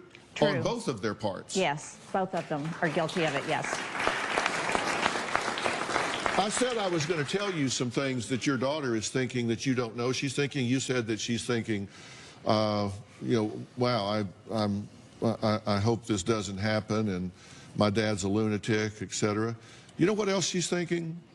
She's thinking two basic things that you're not considering. Number one, she's thinking, somehow this is my fault. She said that. And she does blame herself a lot. How do I know that? And you own that. Yeah, I do. How do you feel about that? Terrible. Heartbroken. That's my baby. And the other thing she's thinking is my world could come crashing down at any second. Because to her, her parents are like an island out in the middle of the ocean. And to the extent she feels safe and secure, she can get off the island and swim out a little ways. And if she knows that island's going to be there, she can swim a little further because she knows she can always come back. But if she thinks it's not secure, she can go out a little ways and turn around and it's gone and she's just adrift. And when it's volatile, when she doesn't know from 1 minute to the next, 1 day to the next, whether it's just going to all blow up and be gone, then she never develops the self-esteem, never the self-confidence, never the self-worth to go out into the world and feel confident because she knows she has a solid base of operations that she can always go back to.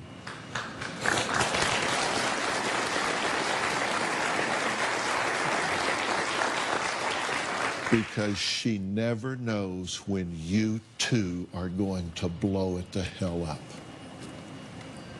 Would you die for your children? Any day.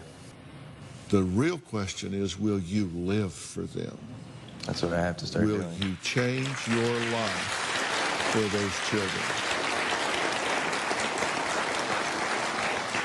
With 9 people in the house, is it any wonder this volatile situation is coming to the head? I'm going to tell you what the danger is, and I'm going to tell you that I have one singular goal when we come back.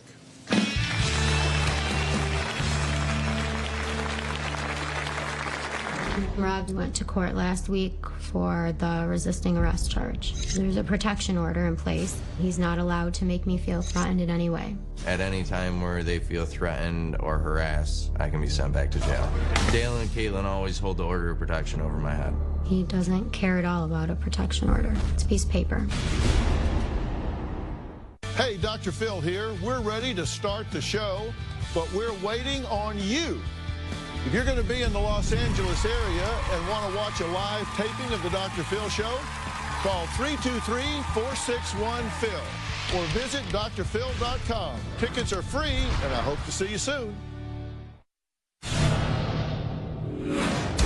The other day, Caitlin said to me she thought it was time to get a divorce, and I told her let's wait and go on Dr. Phil and see what Dr. Phil has to say about it. Doing this show is our last resort. If Rob doesn't take Dr. Phil's advice, then maybe it is time to walk away.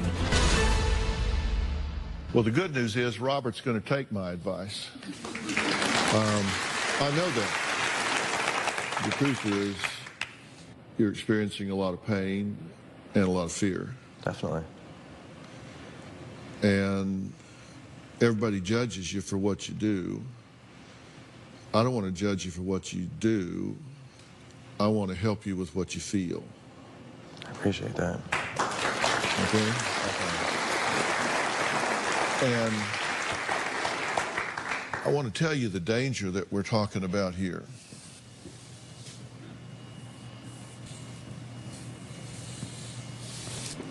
Three is the number of women that are murdered every day in America by an intimate partner. 3 a day. 5 times more women are victims of domestic violence, either serious assault or murder, than are men. 85% of the victims of murder are women. And 100 women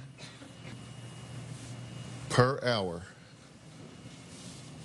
24 hours a day, 7 days a week, are beat on by an intimate partner in the United States.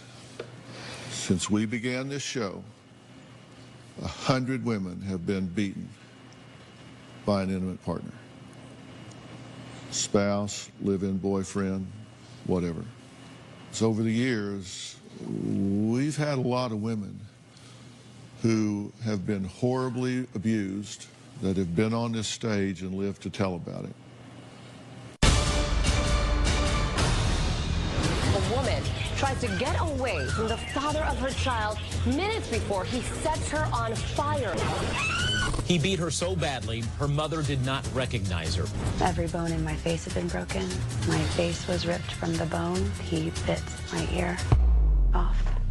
Tossed her around, choked her, headbutted her. Why don't you just get a divorce and leave? Because she's my soulmate. I opened the door. He had a butcher knife in his hand. I didn't even really realize that I had lost my eye. Christopher Haney doused his wife, Audrey Mabry, with flammable liquid. He tossed the candle at me, and I went up in flames. He started chopping me in the back of the head with a machete. The injuries, authorities say, were caused by this woman's husband. We begin to tell the tale of the deadly scene. We'll be right back.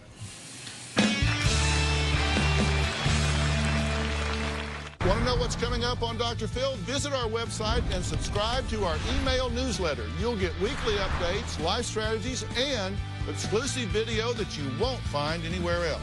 Plus, on drphil.com, you can see sneak previews of upcoming shows. Log on today. Absolutely. I said there was one goal, one singular goal that I have here. It's not to save this marriage. The one singular goal here that I have is for the two of you to be able to sit down with your children right in front of you and say, I am so sorry for what I have done. Please forgive me for what I have done. We are going to spend the rest of our lives making it up to you.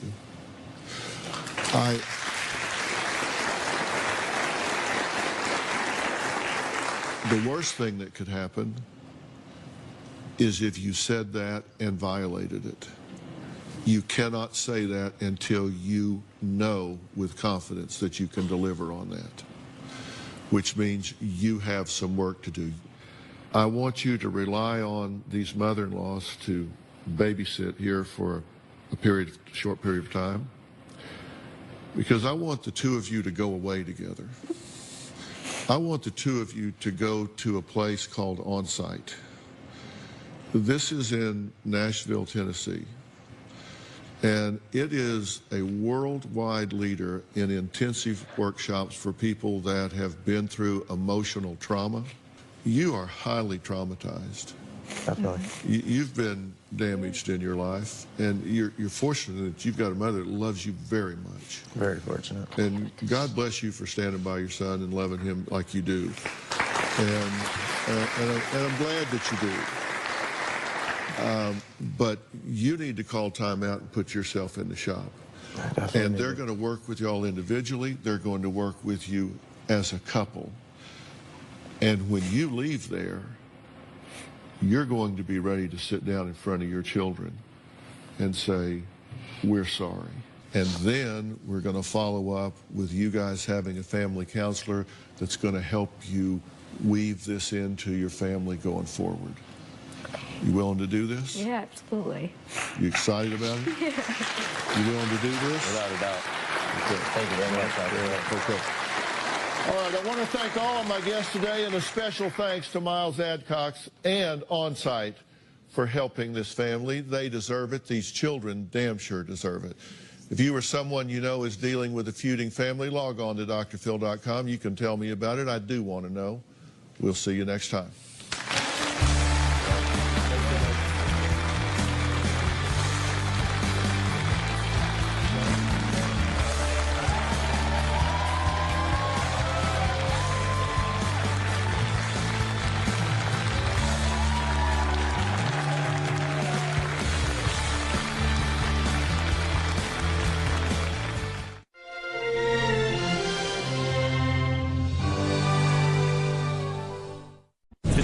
All-new Dr. Phil. Matthew was a big part of our family. But then he met Katie. Matthew and I live in an RV. She told me I'm a therapist. What are your credentials? I had some life after death experiences. Is she treating him? He has anorexia. Matthew was never starved. That is a lie! Or dating him?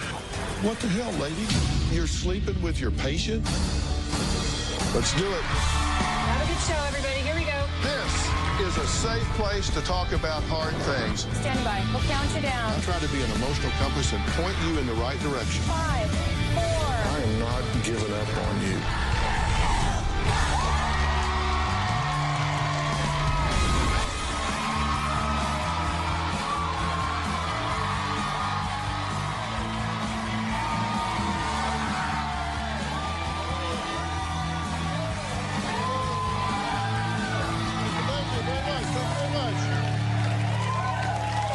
You to take a look. This is Matthew. He was a Boy Scout growing up. He loved camping, rowboating, hiking, anything outdoors.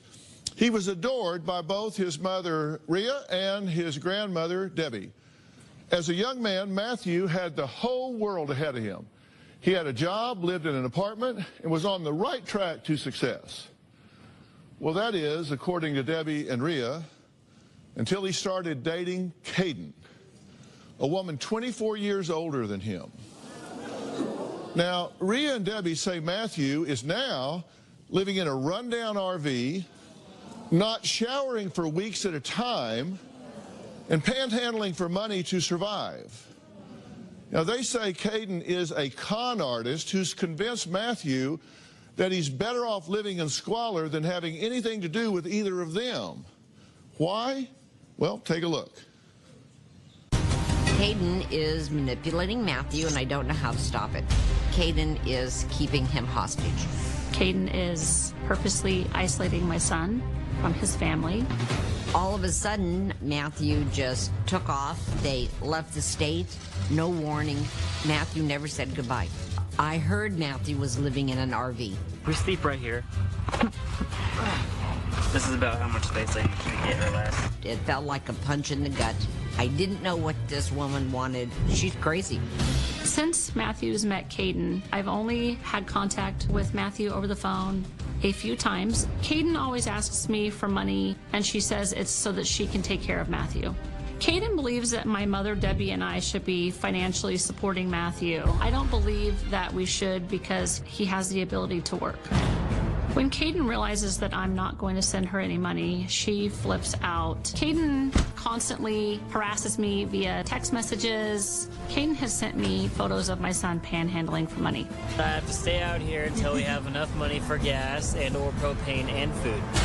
I do not know why Matthew chooses to live this way or be with Caden. Caden says the money is for Matthew, but I think it's for her own needs. Caden has a project that she's named Mama Trauma Justice Project that is supposed to help trauma victims. I think Mama Trauma Justice Project is a big scam. I made some phone calls to find out who was this Caden person. None of the legitimate organizations that I contacted had ever heard of her. Caden has no formal training, licenses, or degrees. She's not who she claims to be. Well, it gets worse.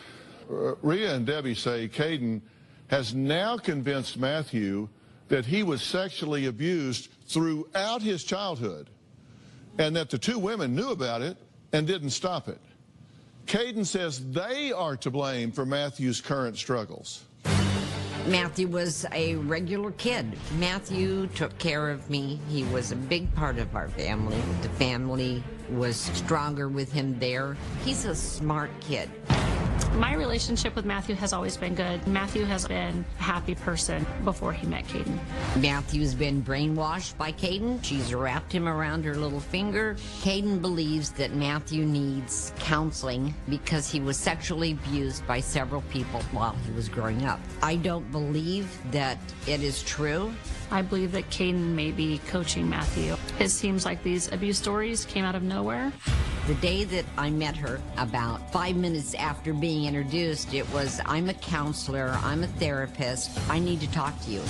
When she told me about the abuse, it was like sticker shock. It was like, wait, I couldn't have missed indications.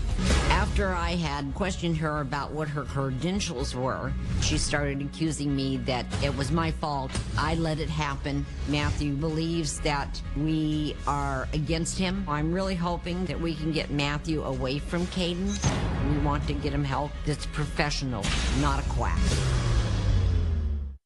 Okay, so it's good to meet y'all. Tell me what your objective is today. Our objective today would be to get Matthew away from Caden and offered professional help that can help him. Okay, does he need help? I believe he does need help. Okay, you're the grandmother. I Why am. did you raise him instead of you? You're the mother. Yes, I am. Why did you raise him instead of you? She had some problems when she was younger. And so you adopted the children? Yes. Okay. And did you stay in their lives? Yes, I did. Okay. Was this a constructive situation? Was it healthy in your opinion? Yes, it was. We had an open adoption agreement with Rhea. Right. She could come and go, take the kids. Was there any sexual abuse? No. Was there any sexual abuse in your home? No. So he was not abused, sexually abused in your home? No. He was not sexually abused in your No. home? And you're confident of that? I am confident of that. And did he ever tell you? No, he has never said a word to me about being sexually abused until Caden came into his life. Okay. How did he meet this woman? I have no idea how he met this woman. And she's 24 years older? That's what I'm being told. Is she treating him or dating him? Because you can't do both. That's my point exactly. She got angry with me the very first day I ever met her. I asked about her credentials. What qualifications did she have? She has no professional licenses and no professional training that I have been able to find. Yeah. Well, she's an ICU nurse, right? I've looked at our state registry for licenses, and her name is not listed anywhere on there as current, active, suspended, expired. There's no evidence anywhere that I have looked that shows that she has ever held a nursing license. Okay. And you say that she's fostered a dependency. Yes, I think Matthew is now dependent on her. And she's after you for money. Oh, yes. She's after you. She calls y'all, wants support, money, Social Security checks, all sorts of things. Yes. Yes. Yes. What do you tell her? I tell her no. Well, she's threatened to sue you. Oh, yes, she has. When my husband passed away. What would be the cause of action? What's she suing you for? She said that she would hit me with fraud, and that you've defrauded her? That I defrauded the government. When my husband passed away, the two children were issued survivor benefits until they reached the age of 18. That is to help support raising the child in the situation that you no longer have part of the breadwinners. Right. And that's exactly what I've done with it. State requires, Social Security requires it be reviewed every single year. I went through reviews every single year. Let her sue me because she can't. So what does Matthew say about this? Do you talk to him? No. Why? I haven't spoken to him for about 1.5 years. Oh, why not? When she started threatening me over the telephone, I blocked her cell phone number. And that was the only way, after she dumped Matthew's cell phone, that he would be able to get a hold of me, would be via her cell phone. Do you miss him? I miss him terribly. Do you miss him? Absolutely.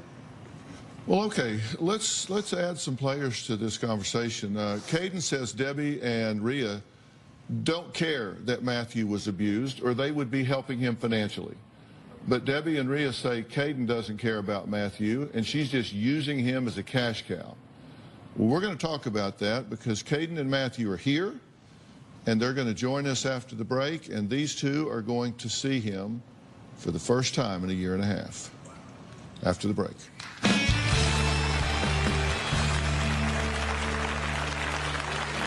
I have not brainwashed Matthew. Caden is pretty much the only person that I trust. Matthew is safer and doing much better since he's been with me. I have to panhandle so that we have enough money every month for food. I don't have enough money yet. I definitely hate Debbie and believe that she is possessed by Satan for sure. I say he has PTSD. He has PTSD. I say he has anorexia. He has anorexia. Debbie, that child has never been anorexic in his whole life. You are a big, fat liar. And I love you too. Tomorrow on an all-new Dr. Phil. The story you're about to hear is shocking. A sex slave from birth. That's what you were born into. The man who owns me said I was made for that. Living a life of luxury. You were flown on a private jet. And humiliation. I was kept in a cage that was hung from the ceiling. Do you remember how old you were when you were first violated? It was before I could talk. That's tomorrow. Matthew is 21 and Caden is in her mid-40s. There's something wrong with a woman of her age who wants to be with somebody the same age as my son who has absolutely no life experience. I think that Caden's interest in my son is very unprofessional, and she crossed the line by having a relationship with Matthew. I want Matthew to realize that Caden is taking advantage of him and preying on his weakness. Well, Rhea and Debbie wrote in about Matthew, who they believe is being brainwashed by his much older girlfriend/therapist. But Caden says she's not taking advantage of Matthew. She's just trying to protect him from what she calls sociopathic mothering. Take a look. I definitely hate Debbie and believe that she is possessed by Satan for sure. I don't believe Debbie has ever cared about Matthew. Debbie played a major role in Matthew's sexual abuse. I believe that Debbie is a sociopathic mother. Debbie definitely ignored the signs of Matthew's sexual abuse. It was clear to me right away, a predator cannot rape a child unless the mother isn't paying attention. I don't think that Debbie or Rhea love Matthew. Caden is definitely helping me. She pretty much is the only person that I trust. Matthew is safer and doing much better since he's been with me. I met Matthew when I placed an ad for some people to help me move. That's when I decided maybe he might be a good candidate for Mama Trauma. I started Mama Trauma Justice Project and Advocacy Services. I left my home state with Matthew in order to kind of go on a road trip. Right now, Matthew and I live in an RV. We're living in various store parking lots, and I have to panhandle so that we have enough money every month for food. It's definitely tough keeping up with hygiene. Today is probably about 4 weeks since we've actually been able to take a shower. And you have our refrigerator, to put it lightly, which we don't really have on because that was last night's dinner. It's Mexican casserole. You should heat that up, Matt. I'm hungry, actually. Rhea has definitely had plenty of opportunities to support Matthew. I feel that Rhea has been a bad mother. I didn't really think of her as a mother figure. Caden is the only one that has helped me move in a positive direction, so she's the only one that matters right now. I have not brainwashed Matthew. Matthew is here on his own free will. Matthew, you're seeing your mother and your grandmother for the first time in a long time. How does it feel to see them? I'm a little nervous at the moment.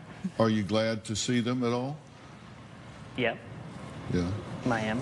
I miss you, and I love you. And there's always, always a home for you.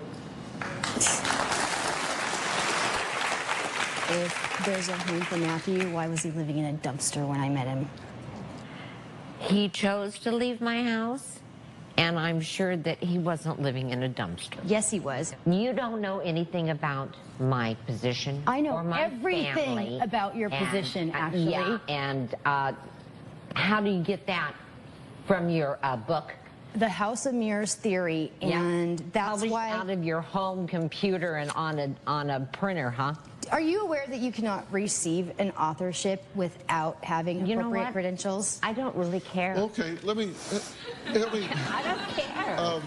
So, tell me what you just said. You can't receive an authorship without what? Appropriate credentials.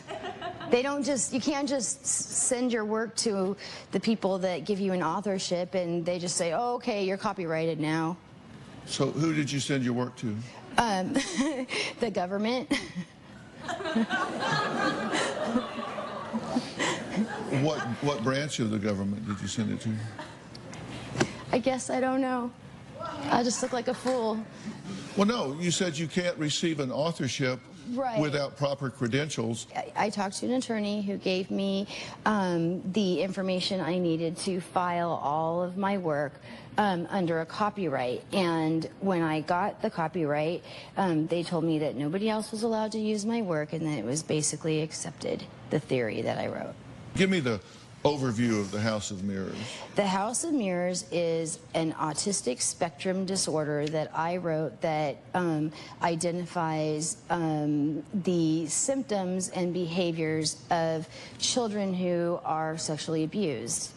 And they tend to have a specific set of symptoms and behaviors, including very high-functioning autistic-like behavior, which Matthew definitely exhibits.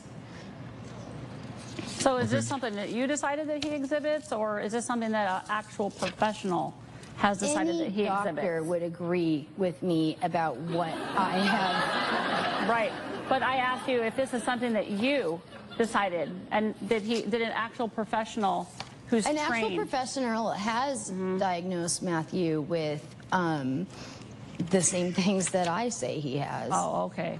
I say he has PTSD. He has PTSD. I say he has anorexia. He has anorexia.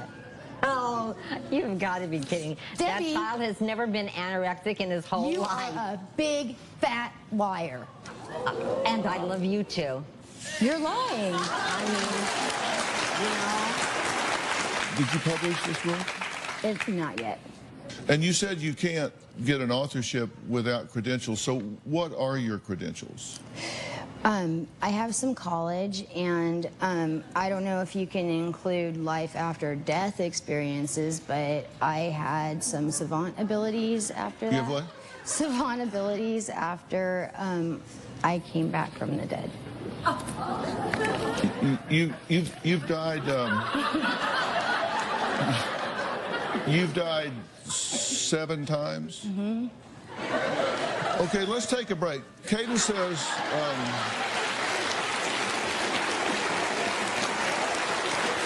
Caden says she died 7 times in this life, and after she awoke from her most recent death, she had psychic abilities and X-ray vision. In fact, she says these paranormal gifts that allow her to help Matthew and others like him. We'll get her to enlighten us about that after the break.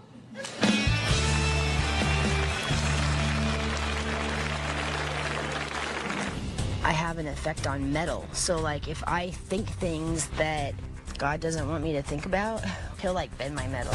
I died 15 years ago. God sent me back with a mission. I can speak French. I can write the Bengali alphabet. I also see spirits. And later, did you think she has X-ray vision? Anything could be possible. Well, sure, and I could be in the NBA, but I'm not. Do you have X-ray vision? Yeah, you burned me at the stake. I mean, I'm telling the truth. I died 15 years ago, and when I woke up, I had psychic abilities. God sent me back with a mission and some gifts. I can speak French. I can write the Bengali alphabet. I can understand any foreign language. I have an effect on metal. So, like, if I think things that God doesn't want me to think about, he'll, like, bend my metal. The craziest thing that I know how to do is I can hear what people think before they speak. At nighttime, I have X-ray visions. I can see where people's old broken bones. I can see basically the light of their skeleton. I also see spirits.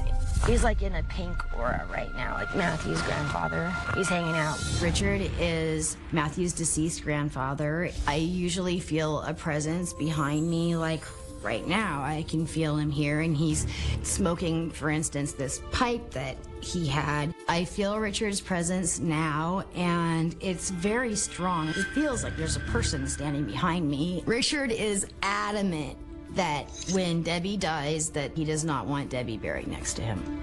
Richard is supporting my relationship with Matthew. He's really, like, actually being quite annoying right now. He says that it's not fair that he had to die before he met me. I love Richard because even from the grave, he's been more of a dad to me than my own dad. It doesn't bother me when people doubt my abilities because I'm just the messenger for God. It's basically, well, you can believe me or not. Do you believe that she has psychic abilities? I was a little doubtful when I first met her. Obviously, as most people would be skeptical of that. And then I saw more of her work. So she can tell what you're thinking? She says that it's not very easy for her to tell what I'm thinking. But other people, it's easier. Easier. Yeah. Yes. Can you tell me what I'm thinking right now? It's not like one of those things that happens, like, under pressure. Like, I can't really do it on demand necessarily. Take your time. Okay, well, it's just like it's just like when the spirits show up. It's not like I get to just pick and say, okay, you know, you want to talk to your dead grandma or whatever. I don't get to just pick. It's more like they show up. I didn't ask you to mediate with the dead. I just asked you to tell me what I'm thinking. I have no idea, honestly. Well, but you claim to be able to read people's minds. Just not under, I mean, I've got these 2 evil people staring at me. It's a little difficult. It really is very difficult to do under these circumstances. I'm sure it is. It's really difficult to do when people are looking at you and they can see completely through everything that's fake. You say you've died 7 times in this life. And you say you have savant abilities in English. What does that mean? Like really good at grammar or what? Yeah, grammar, vocabulary. I thought we were here to talk about Matt's sexual Well, no, I'm here abuse. trying to find out whether or not you are a legitimate influence in this young man's life. So I'm trying to find out if you know what you're talking about. Explain this to me. You said your therapy for sexual abuse works in just 6 weeks instead of years. Right. And you said, quote, there's usually a point where sex abuse becomes a choice / consensual, so you shouldn't dwell on your bad decisions. As an adult, if you have a history of sex abuse as a child, it can kind of become a choice, I believe, as an adult. Because adults can be sexually abused as well. Matthew went through that with his So you spouse. say that if someone is being victimized by a predator, there's a point at which it becomes consensual. I don't believe that I said that, but if that's what you're saying. You have this Mama Trauma Justice Project and advocacy service. You only have one patient, and it's him. Yeah. And you're also romantically involved with him. Yeah. What the hell, lady? You're sleeping with your patient? You say He this is was your never, it's not like that. It's Well, not what is like it that. like? I'm just telling you He what you became said. my boyfriend before we started working on his sex abuse together. If I don't have any credentials, then I guess he's really not my patient, right? He's just my friend, and I'm just helping him out. Yeah, then why are you criticizing them because they're not donating to your Mama It's not Trauma my project I expect them to donate to. It's not like that. I expect them to support Matthew in his recovery. Well, we actually have this in a Facebook exchange, and here it is. Yes. Caden says, the reason you think I'm ridiculous is because you're not educated. I am a retired ICU nurse. I am a respected advocate author. Go yourself. I'm smarter than you. End of story. You are useless to society and the prime example of a true sociopathic mother. You have problems so serious that you can't understand normal thought.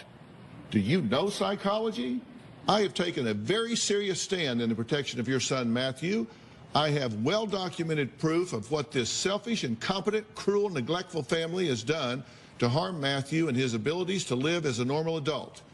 If you want to contact Matthew at blank, you can when you are ready to answer my and his questions, but until then, I'm shutting you off.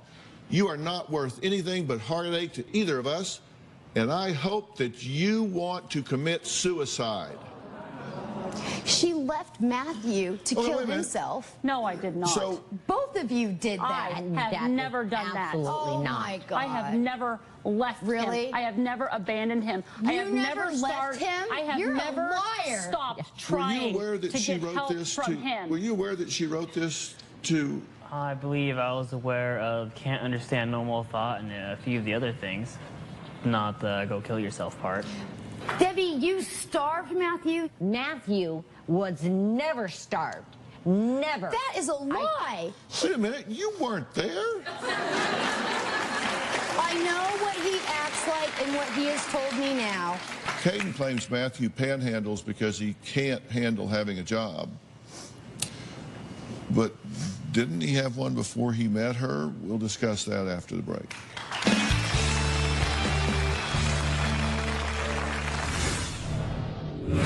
Some of her perceptions seem to be a little inconsistent with reality. I mean, really anything could be possible. But sure, and I could be in the NBA, but I'm not.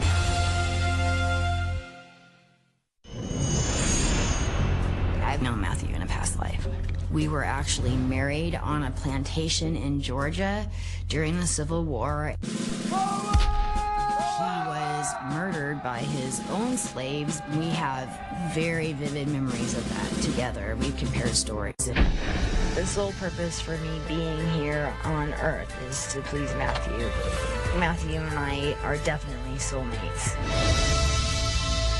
Living in an RV in the desert with no running water, panhandling to survive, Caden says that is the best she can do to help support Matthew and his lifetime of sexual abuse.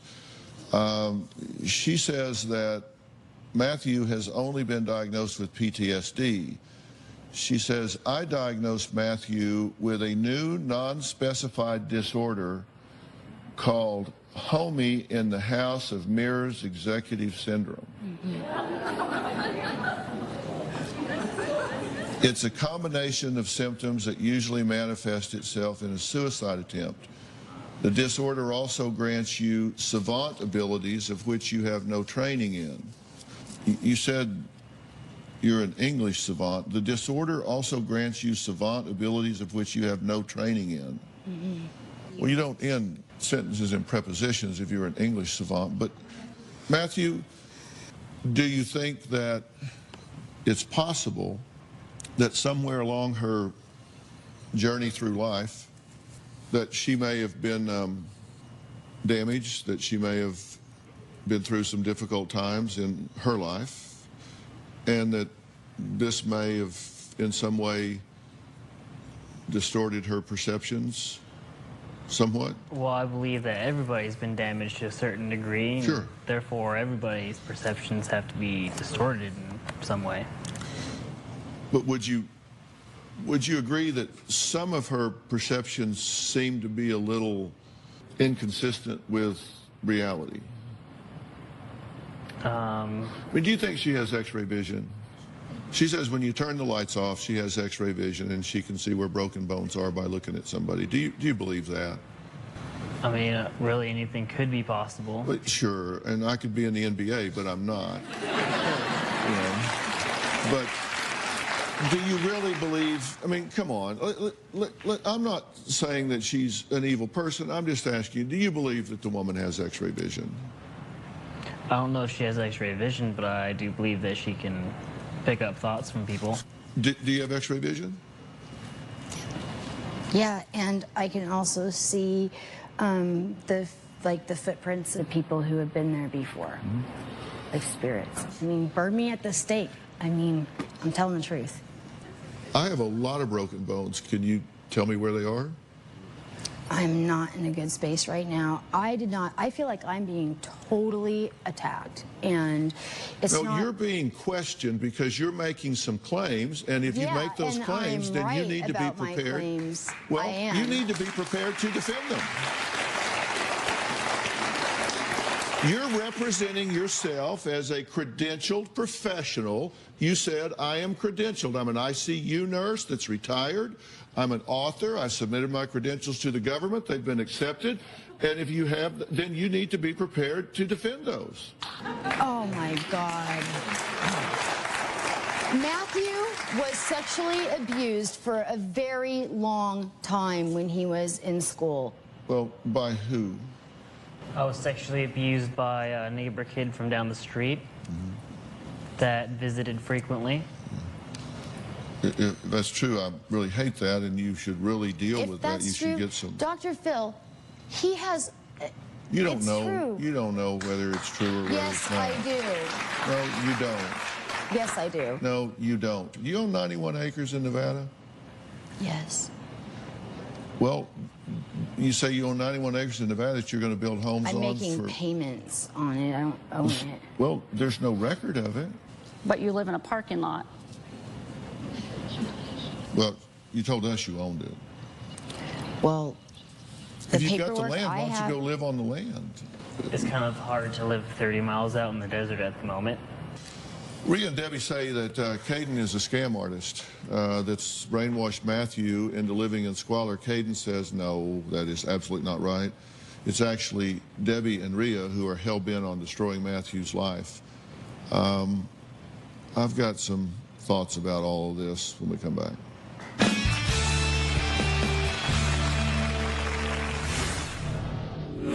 Matthew seemed to not be able to control when he became violent, so I told him if he felt like he had to hit me, he could hit my bottom. Hit your bottom and he can bite you. Yeah. Tomorrow on an all-new Dr. Phil, a sex slave from birth. I was kept in a cage that was hung from the ceiling. Do you remember when you were first violated? It was before I could talk. That's tomorrow. Closed captioning provided by... When I first met Matthew, he was having violent outbursts, attacking me physically, which actually wasn't a surprise. I kind of knew it was going to happen because Matthew appears to me to have had no maternal nurturing at all. Matthew has cracked one of my ribs, broke one of my fingers, he's given me a concussion. I taught him that if he felt like he really had to hit me, that he could spank my bottom or bite me. It doesn't really seem like he has that same aggressive nature. I've definitely helped Matthew with his violent tendencies. What is the system? Well, Matthew seemed to not be able to control when he became violent, so I told him if he felt like he had to hit me, he could hit my bottom because he can't really hurt me physically that way, although he can hit pretty hard. He can hit your bottom and he can bite you. Yeah. Do you do that? I'm not going to deny it because I do it. I have two quick questions, and then I want to move on and change the subject and actually quit asking you questions. You'll be happy to know. Where did you get your nursing degree to work in the ICU? I got I have a technical nursing certificate in ICU nursing and from Virginia Mason Hospital. Where? In Virginia Mason in Seattle. And where did you get I was registered there for 6 years. And where did you get the degree? It's an understudy at Virginia Mason ICU. That's where I got it. It was a program that people were invited to do, and I was invited to work there under a doctor's license. Were you a volunteer? No. So you were paid to do it? But you don't have a nursing degree? Not anymore. I gave it up when I was diagnosed with PTSD. We don't give up degrees. I said I had technical training in nursing. And one last thing, you looked at some drawings from his kindergarten, and we have those drawings. And you said that when you looked at these, you could instantly tell that he had been sexually abused. Can you point out to me the indicators? The colors mean something. The one that's upside down, it should be turned around. Well, we'll think about it the other way around. The color, the use of brown, the use of blue, the black, it's all a result of penetration. Debbie's rolling her eyes. It's really offensive. The use of blue and brown indicate penetration? The scribbles, yeah, all of that stuff. I learned this from my own drawings when my trauma came to light. How would it influence your interpretation if those were the colors they gave him when he was coloring? Next, we've heard what Rhea, Debbie, and especially Caden think is best for Matthew. Well, I'm going to give my thoughts after the break. We'll be right back.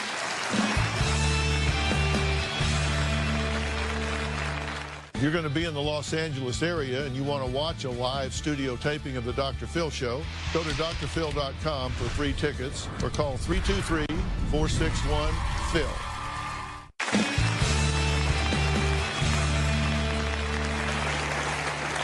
Well, I'm back with Matthew. I've asked Debbie, Rhea, and Caden to step out for a few minutes. These three women don't get along. Look, I've just met you, and so I don't know you real well, but you seem like a very nice young man, and you really do.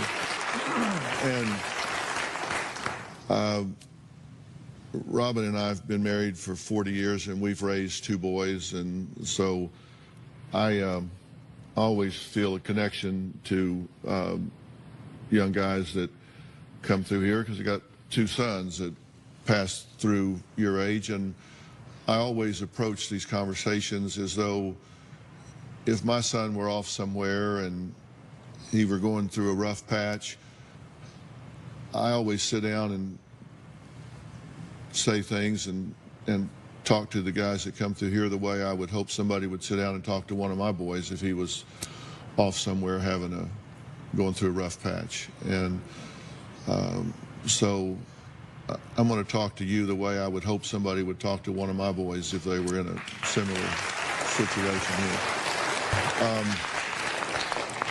You know, I think that the chance that this woman's going to be in your life 3-4 years from now is about zero. No comment about her. It's just that when you're young, people kind of come in and out of your life. These people will still be in your life 3 or 4 years from now. And I don't know what all has been in your history, because unlike Caden, I don't have x-ray vision, and I can't look at a child's scribbling and discern life history from it, certainly that hasn't happened yet. I can't do that, and I can't look at you now and know the extent to which you may have been victimized in any number of ways. I can't do that. But I do know that right now, I think you're kind of struggling, and I think mentally and emotionally, you're a little bit confused about what has happened, what is happening, and what should happen. And she may have the best intentions in the world, but so far as a therapist or a life coach, she is blatantly incompetent. You know she doesn't have x-ray vision. Come on. You know anybody's got x-ray vision? Superman's got x-ray vision. I was gonna say. When I was 10, I ordered those glasses out of a comic book. They just had those where you put them on x-ray vision. A little bit before my time. Yeah, so I was going to see if they worked. They didn't. But I think she's confused, and I think she's. I think she needs to have some help, and I'm happy to try and help her. Want to know what's coming up on Dr. Phil? Visit our website and subscribe to our email newsletter. You'll get weekly updates, life strategies, and exclusive video that you won't find anywhere else. Plus, on drphil.com, you can see sneak previews of upcoming shows. Log on today. I would love to give you the opportunity to kind of explore yourself and get a grip on what's reality and what's fantasy, and set some goals and find out really where you are and see what you want to do without her telling you what is or isn't, without her telling you what is or isn't, without her telling you what is or isn't, just you. And to do that, I would like to send you to a really intensive workshop that would give you an opportunity to say, you know what, I'm going to be really selfish. I'm going to put myself in the shop, and I'm going to try to unpack myself and see what all is real and what all is not, and set some goals and come out of this with a life coach and a plan and get my life on track without any of these three influencing me. And I'm talking about a place that I have great confidence in Nashville, Tennessee. It's called On-Site. I'm glad I brought my boots. Yeah. This is my gift to you. All you have to do is lean into it and say, you know what, I'm going to be selfish for a while, put myself at the top of the list. And I think it is a great reality check for you to see where you are. And I would like to make that offer to you if you would like to do that. Would you like to do that? I think it would be foolish if I didn't take the opportunity to give it to you. Okay? All right. All right. I want to thank all of my guests today, and a special thanks to Miles Adcox and Onsite for agreeing to help Matthew. I talked to them before we ever got out here because I wanted this young man to have a chance to set his own course in this life. And that's not saying anything bad about anybody here. It's just saying there comes a time where you say, hey, it's my turn. It's my time. And I'm going to step up and do what I need to do. So we'll see you next time. Thanks a lot.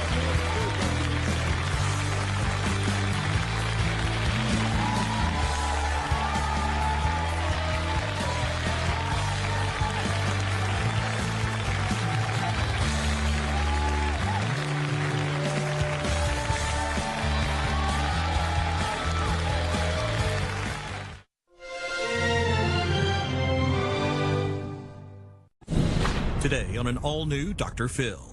She claims her niece is out of control. My sister needs to parent her child. Not everything about her is bad. She was charged with attempted murder. On probation. Are you violating that probation? No, that's not true. Hold on, you're not talking right now. A teen mom. I never get a break. That's why sometimes I leave. You go missing for 2 or 3 days. What makes you think you're entitled to these people raising your baby? Let's do it. Have a good show, everybody. Here we go. This is a safe place to talk about hard things. Stand by. We'll count you down. I'm trying to be an emotional compass and point you in the right direction. 5, 4. I am not giving up on you.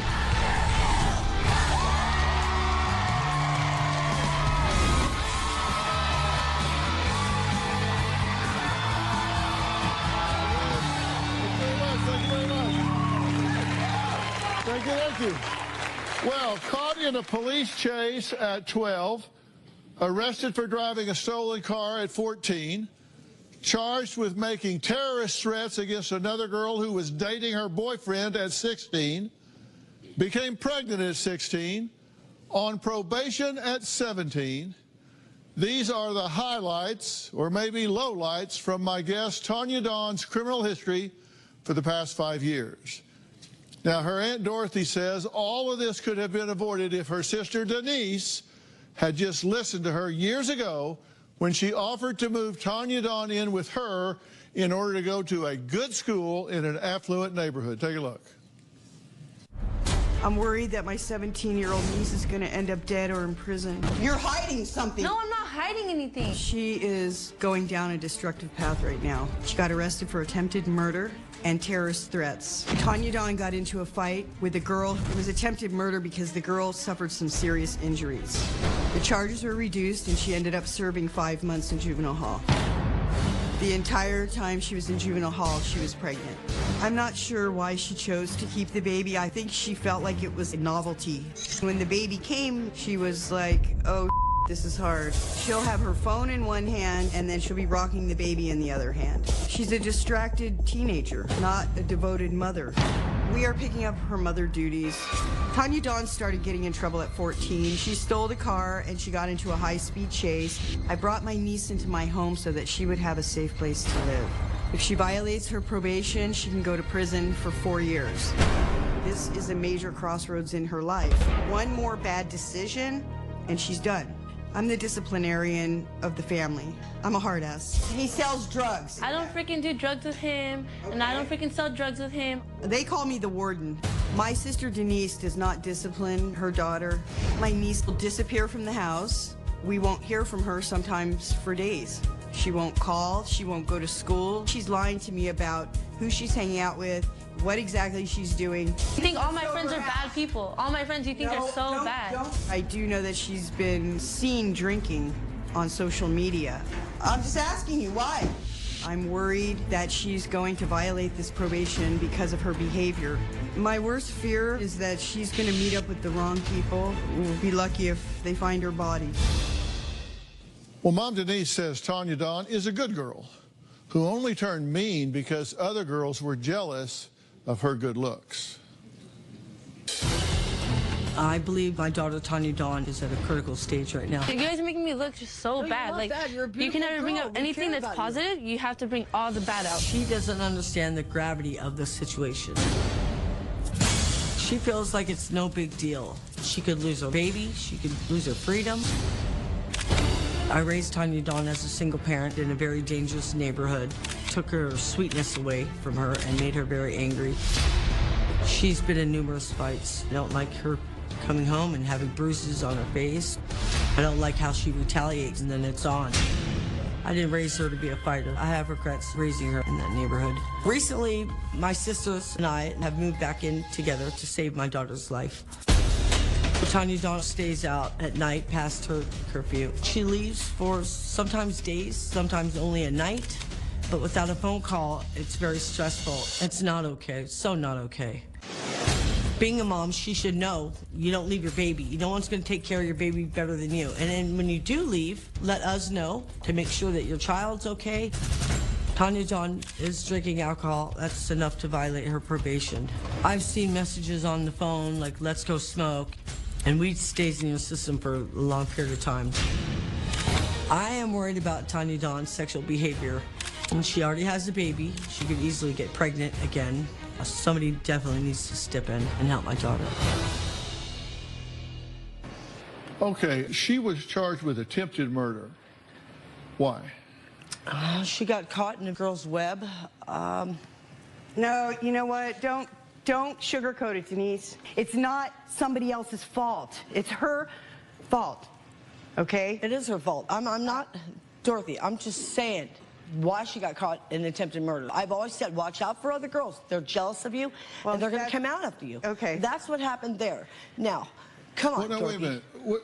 So she got caught in a girl's web, and she got charged with attempted murder. She got charged. Because as I understood it, she got a hold of this girl, drug her in a car, damn near killed her.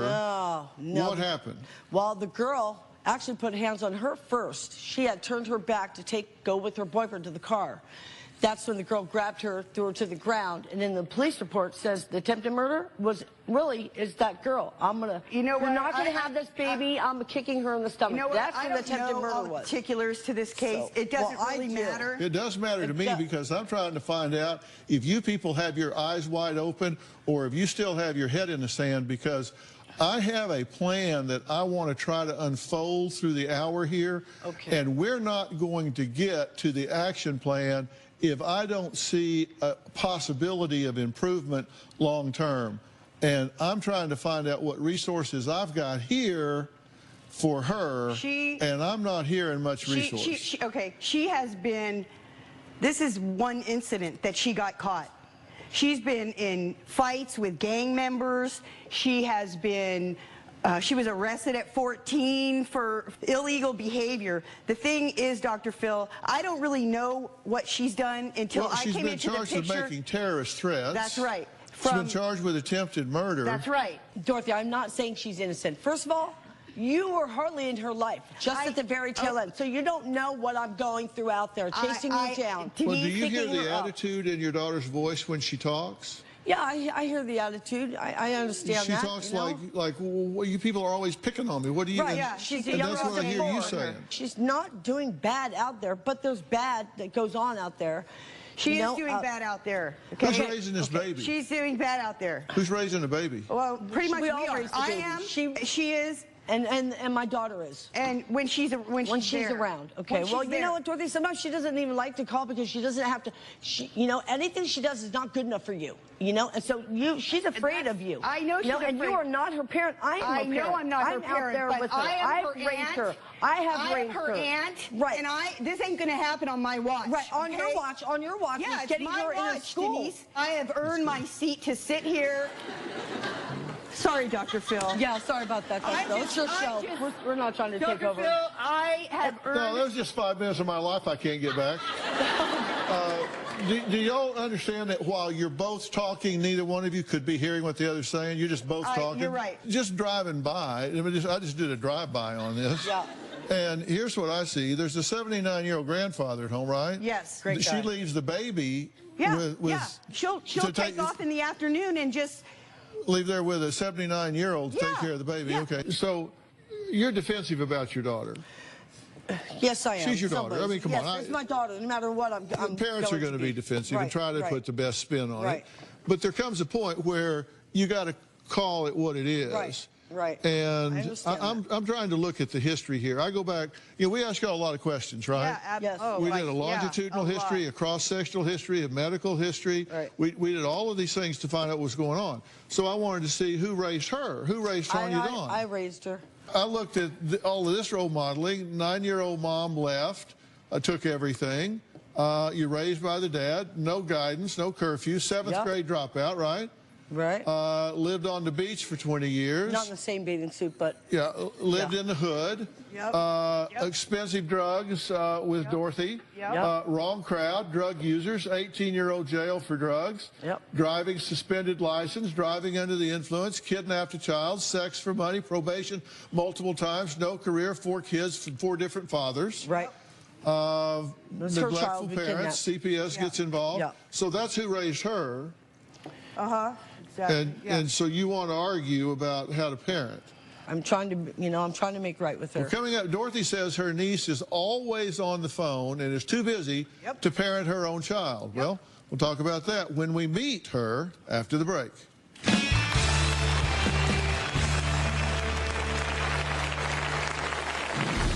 I do want my aunt to leave me the hell alone. My aunt nags me all the time. She's always on my case. She's just like so negative. Every time she gets in my face, freaking over here spitting in my face, like it's so annoying. She thinks she's like the boss of the house. And later, what do you say to yourself when you go missing for 2 or 3 days? Well, nothing. No one's talking to you. Tomorrow on an all-new Dr. Phil. He married an international bride, then moved in with Mom. I have a wacko mother. You're 71 years old. What are you doing living with your mother? You ask it to me when I come. I never asked you to come. You are a liar, Mother. She has hurt people her whole life. You weren't even faithful to Dad. All lies. You have no brains. All new Dr. Phil. Hey, Mom, am I still in the will? Absolutely not. That's tomorrow. I believe Denise is an enabler. Tanya Dawn walks all over her mom. There's no consequences for Tanya Dawn's behavior. She doesn't go to school and take the baby. Oh, well, she does, but she missed 1 or 2 days. She needs to set boundaries. I've never even seen Denise ground her daughter. If Denise can't stand up to her daughter and discipline her, there's going to be big regrets. She's never seen her ground her daughter. Okay, attempted murder, you're grounded. Exactly. She hasn't been there. She hasn't been there raised up. I have grounded her. You haven't been there. She was gone for 3 days. For 3 days. I was at a garage. I get back. I find out she came home. I'm like, well, where is she? Well, let's hear what she has to say. Dorothy says her niece Tanya Dawn refuses to follow the rules and may be in danger of going back to jail if she violates the terms of her probation. Tanya Dawn says Dorothy is wrong about her and needs to stop nagging. I have done bad things in the past, and those days are over. My aunt thinks I'm hanging out with gangbangers, but she's never seen that. I'm not hanging out with gangbangers. You don't bring any of these people over, so that tells me right there that these people got to be really bad. I was arrested for getting in a fight, but all I was doing was protecting myself and my child because I was pregnant. She wanted to be with my kid's father. I hit her. She was pulling all over my hair, so I just started fighting back.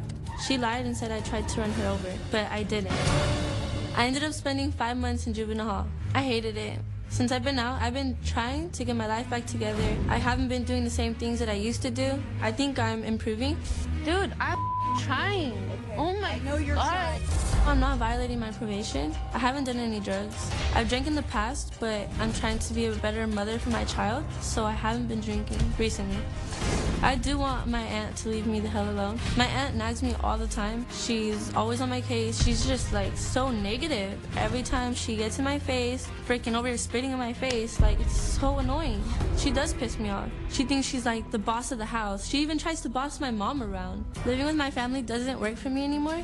I can't wait to get out of my house and have my own life. It's been dysfunctional forever. Son. Really? Okay? Really? I'm here okay. Because what my mother would want me to freaking do for you. You don't know what I'm doing? Okay, stop. All right. No. Stop. You don't know what I'm doing. Stop. Yeah, I know. That's the problem. Stop talking.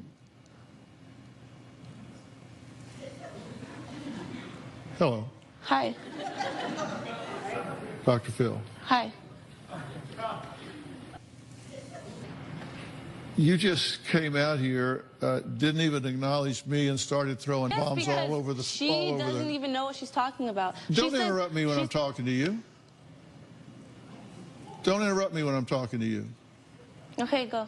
We clear? Yep. I'm not asking your permission. All right. I'm telling you. Yeah, okay. Exactly. So, are you on probation now? Yes, I am. Are you violating that probation? No. Is that true? No, that's not true. I think I'm doing good. 3 days missing? Don't come home for 3 days? This is the past. Past? Okay? 2 weeks ago. Past. No. That's the past? Two weeks Stop ago. yelling. This is like a month ago, Stop and you know yelling. what? I'm trying, okay? Hey, wait a minute. I am trying. Hey, wait a minute. Do not throw bombs on my stage, or you're out of here. I'm out of here? That's right. And if you want to be out of here, you can go just where you came, because let me tell you something. I'm involved in this at this point, and I am a mandated reporter. And from what I understand, you are in violation of your probation. And we're either going to do something to fix that, or I'm calling your probation officer and telling them you're in violation of your reporter, because I'm required by law to do that. So can I talk now? You can talk if you can keep a civil tongue in your mouth, and if you can't, then no. So look, she thinks I'm doing drugs and I am hanging out with gangbangers and I'm doing just the worst, right? Your manipulation of your little goody two-shoes, you are sneakier than a magician. I am talking, Dorothy. You are sneakier than a magician. No, let her go. Let her go. Yeah, you are. Yeah, you are. Let her go. No. Go ahead. Let her talk. Let her talk. So look, you just bring up the past about everything, right? So you're so negative. Like I try and show you, and it's never good enough. So you know what? What makes me want to try? What's going to give me that motivation? Hold it. What's going to give me that motivation to try? And you know what? I don't want you to lose your son. How about that? Is that enough reason? Okay. Is that enough reason for me to do what I do? Okay. Yeah, But and also, go ask your mother, because you know what? I'm not your mother. Dorothy, look. I'm doing if I were your mother without the child's father, okay? I know hard. that. I am 17 years old, and sometimes I need a break, okay? Hold on. Sometimes one person talk at a time. I get it. I get it. I get it, yeah, Tanya you Dawn. get it? Okay. But I never get a break. Ever, ever. That's why sometimes I feel trapped. Hold on. Hold on. No, you're not talking right now. No, you're not. Seriously, I'm not talking. Young lady, Look, you have some sometimes respect. I need a you break, hear me? but I feel trapped. That's why sometimes I leave. Your break is not to leave for 3 days. Don't let us. You should have stayed. Leave you your. should have had a bullshit. Yeah, you should have, because the way you're doing your baby. Coming up, Dorothy says her niece isn't supposed to be on social media, but saw videos of her violating her probation. I want to hear about that when we come back.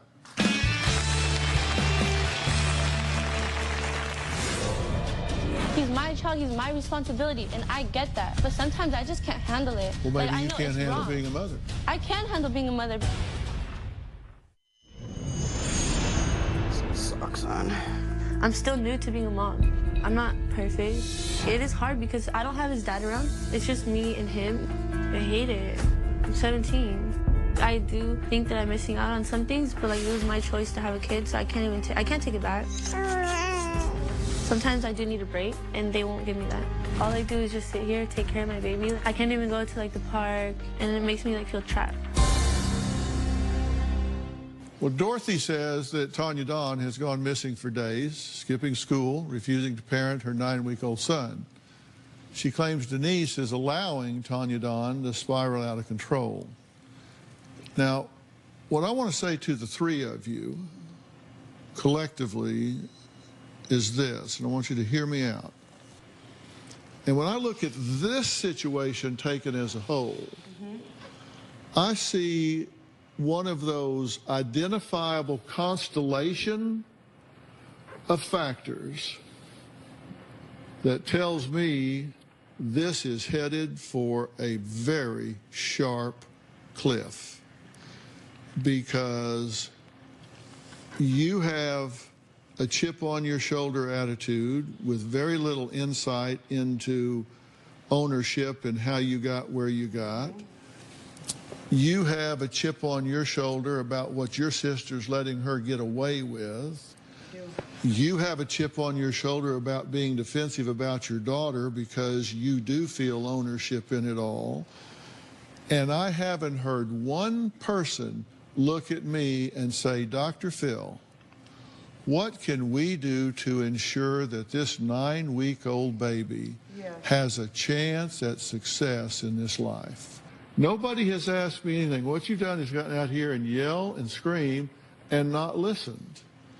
And I've learned across time that means we're headed for serious trouble if something doesn't happen to change it. I agree. And I'm just curious if anybody is interested in changing it. Now, you want to say something? Go right ahead. You have the floor. I'm interested in changing it, but also I am a new mother. I am not perfect, and I'm still learning. And I'm young, and I'm doing it without the child's father. So I am still learning, and it's a lot harder because I'm a single parent. And I'm young. I'm There's a million single parents. Okay, look, no one's talking to you, Dorothy. I asked her a question. Seriously. Let her answer. Okay. You can wait. Okay, so obviously, I want to, I love my child. I love him. It's hard sometimes, but yeah, I will do anything for my child. I will do anything for him. How do you, listen, I can't even imagine being 17 and having a baby. Seriously, it's got to be hard +2. I can't even imagine. What do you say to yourself when you go missing for 2 or 3 days? Well, nothing. No one's talking to you. Do you not get it? Yeah. He's letting me talk, not you. Yeah. You can wait your turn. Yeah. Go ahead. Or like he said, I want to hear you this. can walk off the stage, right? Yeah. Go walk off the stage. No, I'm not going to walk off the stage. Let's hear it. Let's hear it, speak so we can hear what she's got to say, because I know things go through her mind. It hurts, and that's okay. Sit there. Look, shut up. Shut up, okay? Tanya Dawn, Just have some respect. See, this is what I'm talking about. Okay. Don't you get? Do you see why it pisses me off? Okay, answer my question. See why it pisses me off? What do you do what do you say to yourself when you go missing for 2 or 3 days? I know, that right there, it hurts me. I say to myself, why, why am I doing this? I know, it's bad for him. I know it's, dysfunctional, But, again, too, I get so worked up and so wound up that, I just storm out. I can't take it, And it's better to, leave him there, instead of taking him with me. And I know he's safe, but I know I shouldn't have left him at all. I get that. Why do you know he's safe? Look, Dorothy, look. Oh, my God, do you not get it? What makes you feel entitled to these people raising your baby? They're good with him. They're good. But and what makes you think you're entitled to do that? They have lives. They have things to do. I know. He's my child. He's my responsibility, and I get that. But sometimes I do need a break, and I know that's not the right way to take a break. I get that, but sometimes I just can't handle it. I get that, though. Well, maybe you can't handle being a mother. I can handle being a mother. Monday through Friday, she's to be home, and then through the week and going to school. She takes the child to school with her as part of her class, and they all love the baby there, and she does good like that. Okay, so I tell her over the weekend, if you need to go out with your friends, I'll take you to there. I know where you're at, who you're with. You'll get your break, So yeah, but she's coming up to L.A. hanging out with gangbangers. I'm telling her in the future this is how we're going to do it. Did I see them? This is how we're going to do it. Okay, stop talking. Okay. Stop talking. My brother, Stop talking. If she's doing well, what about the truancy letters? Yes. The truancy letters? Yeah, those. The truancy letters. Maybe she'll get there late in the morning, and then that's half a class that she's missed. So what are your grades? They're like C's. Gone down from... They were A's and B's? Yeah. They were A's, B's, and C's. Well, coming up, Tanya Dawn says she's not doing anything illegal now, but her aunt doesn't believe her, and there are some pictures on Snapchat that call this into question. We'll be right back.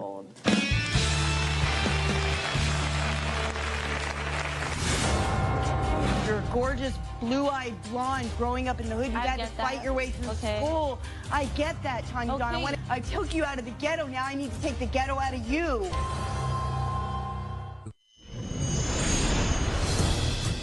I've heard that there have been older men, 30, 40 years old, preying on her on social media. We have all heard the horror stories of pedophiles preying on children. She has a tendency to gravitate towards thugs and gangbangers, and these older men are preying on her for the wrong reasons. I don't want to sit back and wait for the bomb to go off. Well, Dorothy says Tanya Dawn is lying about where she is and whom she sees when she leaves the house. She says her niece is just one step away from ending up in jail for 4 years. Are you concerned about being put back in jail for 4 years? I am, but I'm not going to be drinking. I'm like not smoking. I'm not using drugs. You want to test me right now? You can test me right now, and I'm going to be clean. Trust me. You can test me. If you don't trust me, you can test me. I asked her the other day. Yeah, you're probably on drugs and da-da. I said, test me. She was like, okay, I don't have to then. Because, you know, you're telling me. Tanya Dawn, it's not all about drugs, okay? It's drugs and drinking, okay, yes. Drinking gets out. Look, I'm not drinking, you know okay? What? I did, yeah. I'm going to be honest. Yeah, I drank. Okay. Yeah, so I did. It. So you are drinking? No, the past, okay? The past. Yeah, don't say everything was before. Look, I'm not drinking. You want to test me? You can test. We can go backstage right now and test me. Okay. Okay, you keep talking about things being in the past. Yeah. Everything that's not happening currently would be in the past. Look, I'm trying. I'm like trying to change. Yesterday. What happened yesterday? What did I do? I'm saying, Tanya Dawn. Nothing. I didn't do anything Tanya Dawn. yesterday. Okay, I did. Well, come on. I get it. Come on, girl. there is love in this family. That okay? little pretty little face. all because we love you. Because I love you. Okay. That innocence. Nothing. That innocence. Not everything about her is bad. I know that, Denise. And, you know, you're hard to answer to sometimes. I really might be hard to answer I don't know if you're mad because you don't have your own, or you don't have control of mine anymore. I don't know what it is. Everybody stop talking. I'm so sorry. This is... Okay, no, I just needed that for a second. Okay. All right. Now, tell me what, without yelling and screaming and all the antics, tell me what you think needs to happen for this situation to go in the right direction. Okay. Now, I'm not a doctor, but from my sister needs to parent her child, not out of guilt. Okay, that's one. Okay. 2. My niece needs to her brain needs to be reprogrammed to think like all these dreams she has and what things she wants to do. Those can happen so easily. She's 17. She's gorgeous. But she needs to reprogram her thinking. Okay, that's 2. She needs to quit in criminal activity. That would be good, yeah. Quit the criminal activity, okay? She needs to be a mother, number 1. Be there for her child. Okay. All right, that's 4 things. Do you object or disagree with any of those 4 things? The only thing I disagree about, the other thing, yeah, everything's good. But the only thing, I'm not doing criminal activity. Since I got out, I haven't been trying to fight no one. The only reason why I did fight that girl was because I had to, not over a guy. How many fights have you been in, Tanya Dawn? How many fights have you been in? Hold on. Since I got out of jail, nobody interrupted you when I asked you. I apologize. Since I got out of jail, have I fought anybody? I don't know. No, I haven't, okay? No, okay. No, I have not.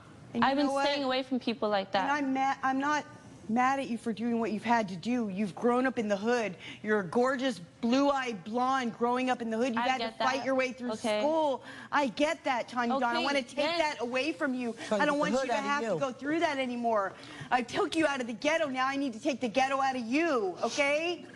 Seriously, that's what it's about. And you need to start being her mother. We reunite. I am her mother. She needs to Hold on. I've been there for her on day 1. Hold on. You haven't had a child on day. Look, he didn't ask you guys anything. You don't know what it's like. You don't know what I go through. Okay. All right, you guys can be quiet. Quit enabling her. Stop. I don't enable. Stop. I'm going to put a muzzle on all 3 of you.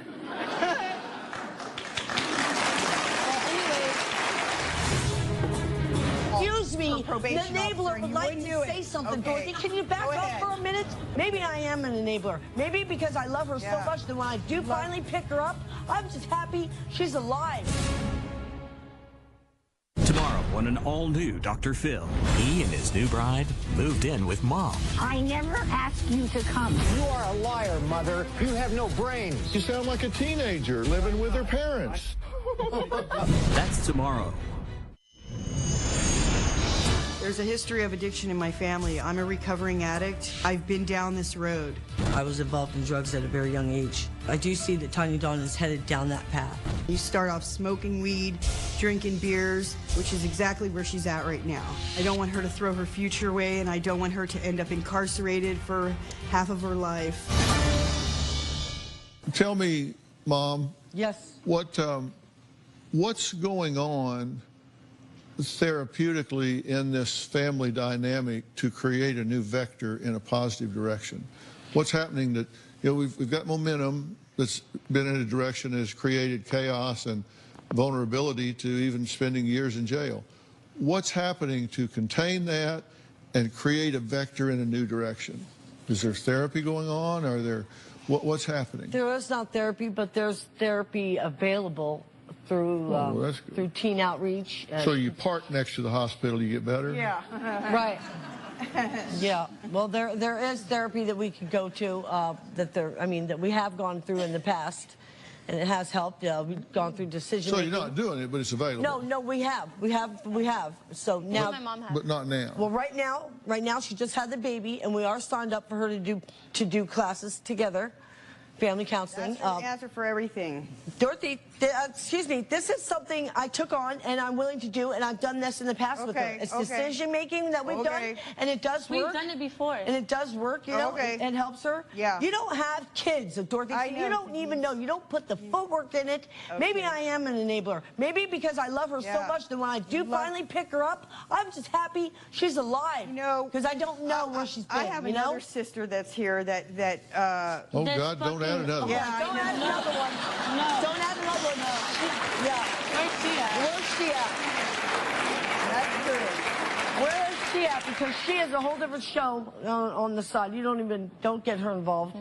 Because she'll this one will go pull her wig right off in the audience, and I swear she will. Okay, so nothing's right now. Well, I'm trying, doing counseling with her. We have that coming up, and I want to do that. And I've been on her. I tell her, you know, like one morning I was a little mouthy around the baby, and then she got to notice that and got up and said, oh my God, don't do that. Well, you know what? No one's going to parent your kid better than you. Maybe you need to hear me yell, because when you're not here, stuff goes on like that. Not with us in general, I'm just saying. That's why people, they're not going to treat your kid better than you treat them. So she got up out of bed and she came in, oh my God, don't, you know, well then you should be here. This is your child, you know? So are you on probation or parole? Probation. Mm-hmm. And there are conditions of your probation. Right. Yes. Being out past curfew. And you're violating those. She has. Yes, she has been violating. And y'all are covering for her. I'm not covering for her. You know what? I cover to her to a point, because like if I don't know where she's at, now I'm like one step from calling in her PO. One step. Well, I have to, because if I don't, tried for a whole week excuse me, I'm talking. Excuse me, the enabler would like to say something. Dorothy, can you back up for a minute? Go ahead. I mean, at the end of the day, we love each other. Can you back up for a minute? Okay, all right, go ahead. I get to the point where I have to call in. If something was to happen to her, I wouldn't be able to live with myself. So I know all that Snapchat and everything goes on. I tell her friends, you need to put it out there right now. If she's not home by tonight, she doesn't call me like within. Right now, I'm calling in, and I have called in. I've had to report her, and I've done it, and I will, because I called Dr. She's Phil. out of control. I called you, She's Dr. out of Phil, control. We instead need of help. We need help for my grandson, because her actions. She can't control her actions right now, and I need to step in, and I'm trying to help her. This is a 40-year dysfunction, Dr. Phil. So 40 years. Nobody's perfect. Hey, I know. Okay, you know, can you not interrupt me? You think you're gonna be able to do that? Like, okay, just tell me what you want to say. Okay, so look, in her past, she's done a bunch of crazy things. In her past, she's done a bunch of crazy things. My whole family, they're just, you know, like, it's dysfunctional, and that's all they know. And I've tried, like, breaking that cycle, but it's like all I freaking know too, because I live on that. I live on that every day. I wake up to that. Every freaking day. No, I get that's an uphill battle if it's all you learn what you live. Tanya Don says that she has big dreams about her future. We're going to ask her about what they are when we come back.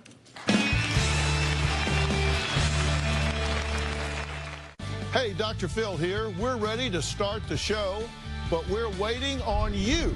You're going to be in the Los Angeles area and want to watch a live taping of the Dr. Phil show? Call 323-461-PHIL. or visit drphil.com. Tickets are free, and I hope to see you soon. I have dreams of becoming a therapist for human trafficking victims, and I have another dream to become a model. I think I'm on the right path. My mom and my aunt, they're never just gonna forget the past. My mom says she supports my dreams, but her actions never show that. Well, Dorothy says she's not sure if Tanya Dawn can ever let go of her street life. You know, and Tanya Dawn was just saying, you know, I've grown up with this dysfunction, and so it's what you learn. I mean, children do learn what they live. What plan do you have, if at all, to change what the future holds? Okay. Because days turn into weeks, weeks turn into months, months turn into years, and you look back and you go, wow, yeah, my life has been spent a way I didn't want it to be spent. And I'm just curious if anybody has a plan. And my plan is call Dr. Phil. Seriously, that was my plan. I'm not kidding. That was my plan. Because I watch your show every day, Dr. Phil, and like, I have to work on myself, and you need to work on her. Like, that's my plan. Seriously. Yeah. Well, I'm glad you did call. Yeah, thank you. Actually, I think. Yeah, yes, you are. And, you know, Tanya Dawn, you've got one path that is a high school diploma and college and buying a house and getting a job of your dreams. You know, that's one thing that you've worked out. The path you're on includes bad grades, drugs, alcohol, homelessness, arrest, and death. And these are very different paths, but you really can do either one, but you can't do it alone. You really do have to have some help. What do you want to say? So I would love to, you know, like be above instead of under, and I just need some support. My whole life, people have promised me things, but they've never, like, followed through with it. So, like, maybe my family, like, my mom, I'm not trying to put her on the spot, but maybe she needs to work on those things, too. Oh. No, you're right. No, you're exactly right. Threw me under the bus. I'm sorry, but... No, that's okay. I get it. I mean, I'm just here. You've promised me things, too, all my life, and you never followed through with it. Okay. There's an old saying in Texas, you got to rise above your raising. You know, if you've been raised a certain way, you got to rise above it sometimes. Yeah. And I do want to break the cycle. Frankly, some of this is out of your control. And I'm going to tell you why, and I'm going to tell you what I think needs to happen in this situation, because there's one thing that after 45 years in this profession, I've come to believe. And it is, I think, the key to success in life. And I'm going to tell you what it is after the break. Want to know what's coming up on Dr. Phil? Visit our website and subscribe to our email newsletter. You'll get weekly updates, life strategies, and exclusive video that you won't find anywhere else. Plus, on drphil.com, you can see sneak previews of upcoming shows. Log on today. I said I was going to tell you that there's one thing that I have come to learn as being a key to success in life, and that is you have to decide that you are going to star in your own life.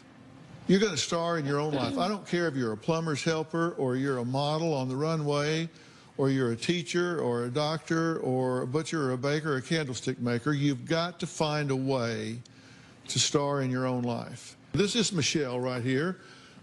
Michelle is from Turnabout Ranch, and Turnabout Ranch is, I think, if there are programs in this country that I have seen work what I call absolute miracles, it would be Turnabout Ranch. It is a real working ranch where real values are taught, such as accountability and being able to trust yourself and create values.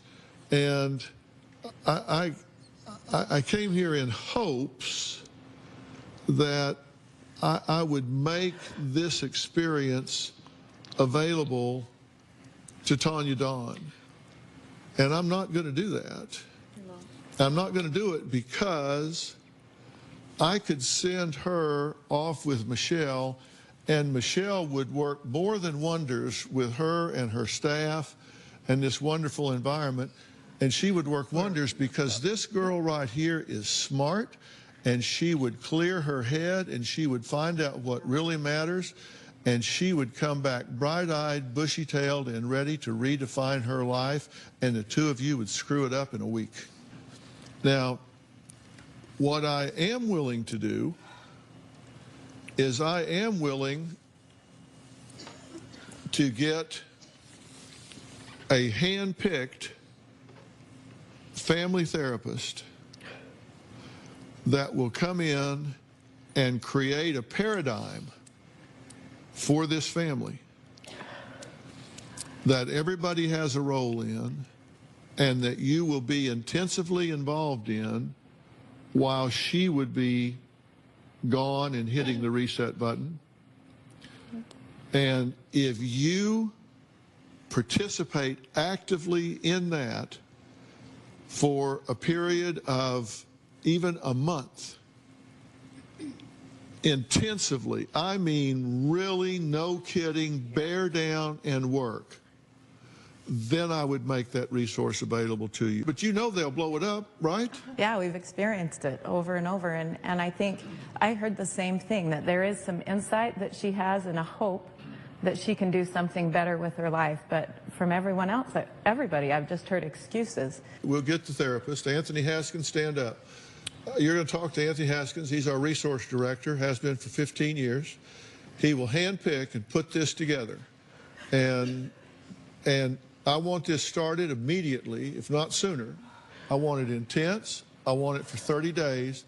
And if the report comes back that people are playing the game, they're involved, they're leaning into it, doesn't have to be all cured, but they're leaning into it, then we will call on these people with their generous hearts to touch her life in a way that will last. Does that make sense? Okay. I want to thank all of my guests today, and a special thanks to Michelle from Turnabout Ranch for coming and offering this help for Tanya Dawn. We'll see you next time.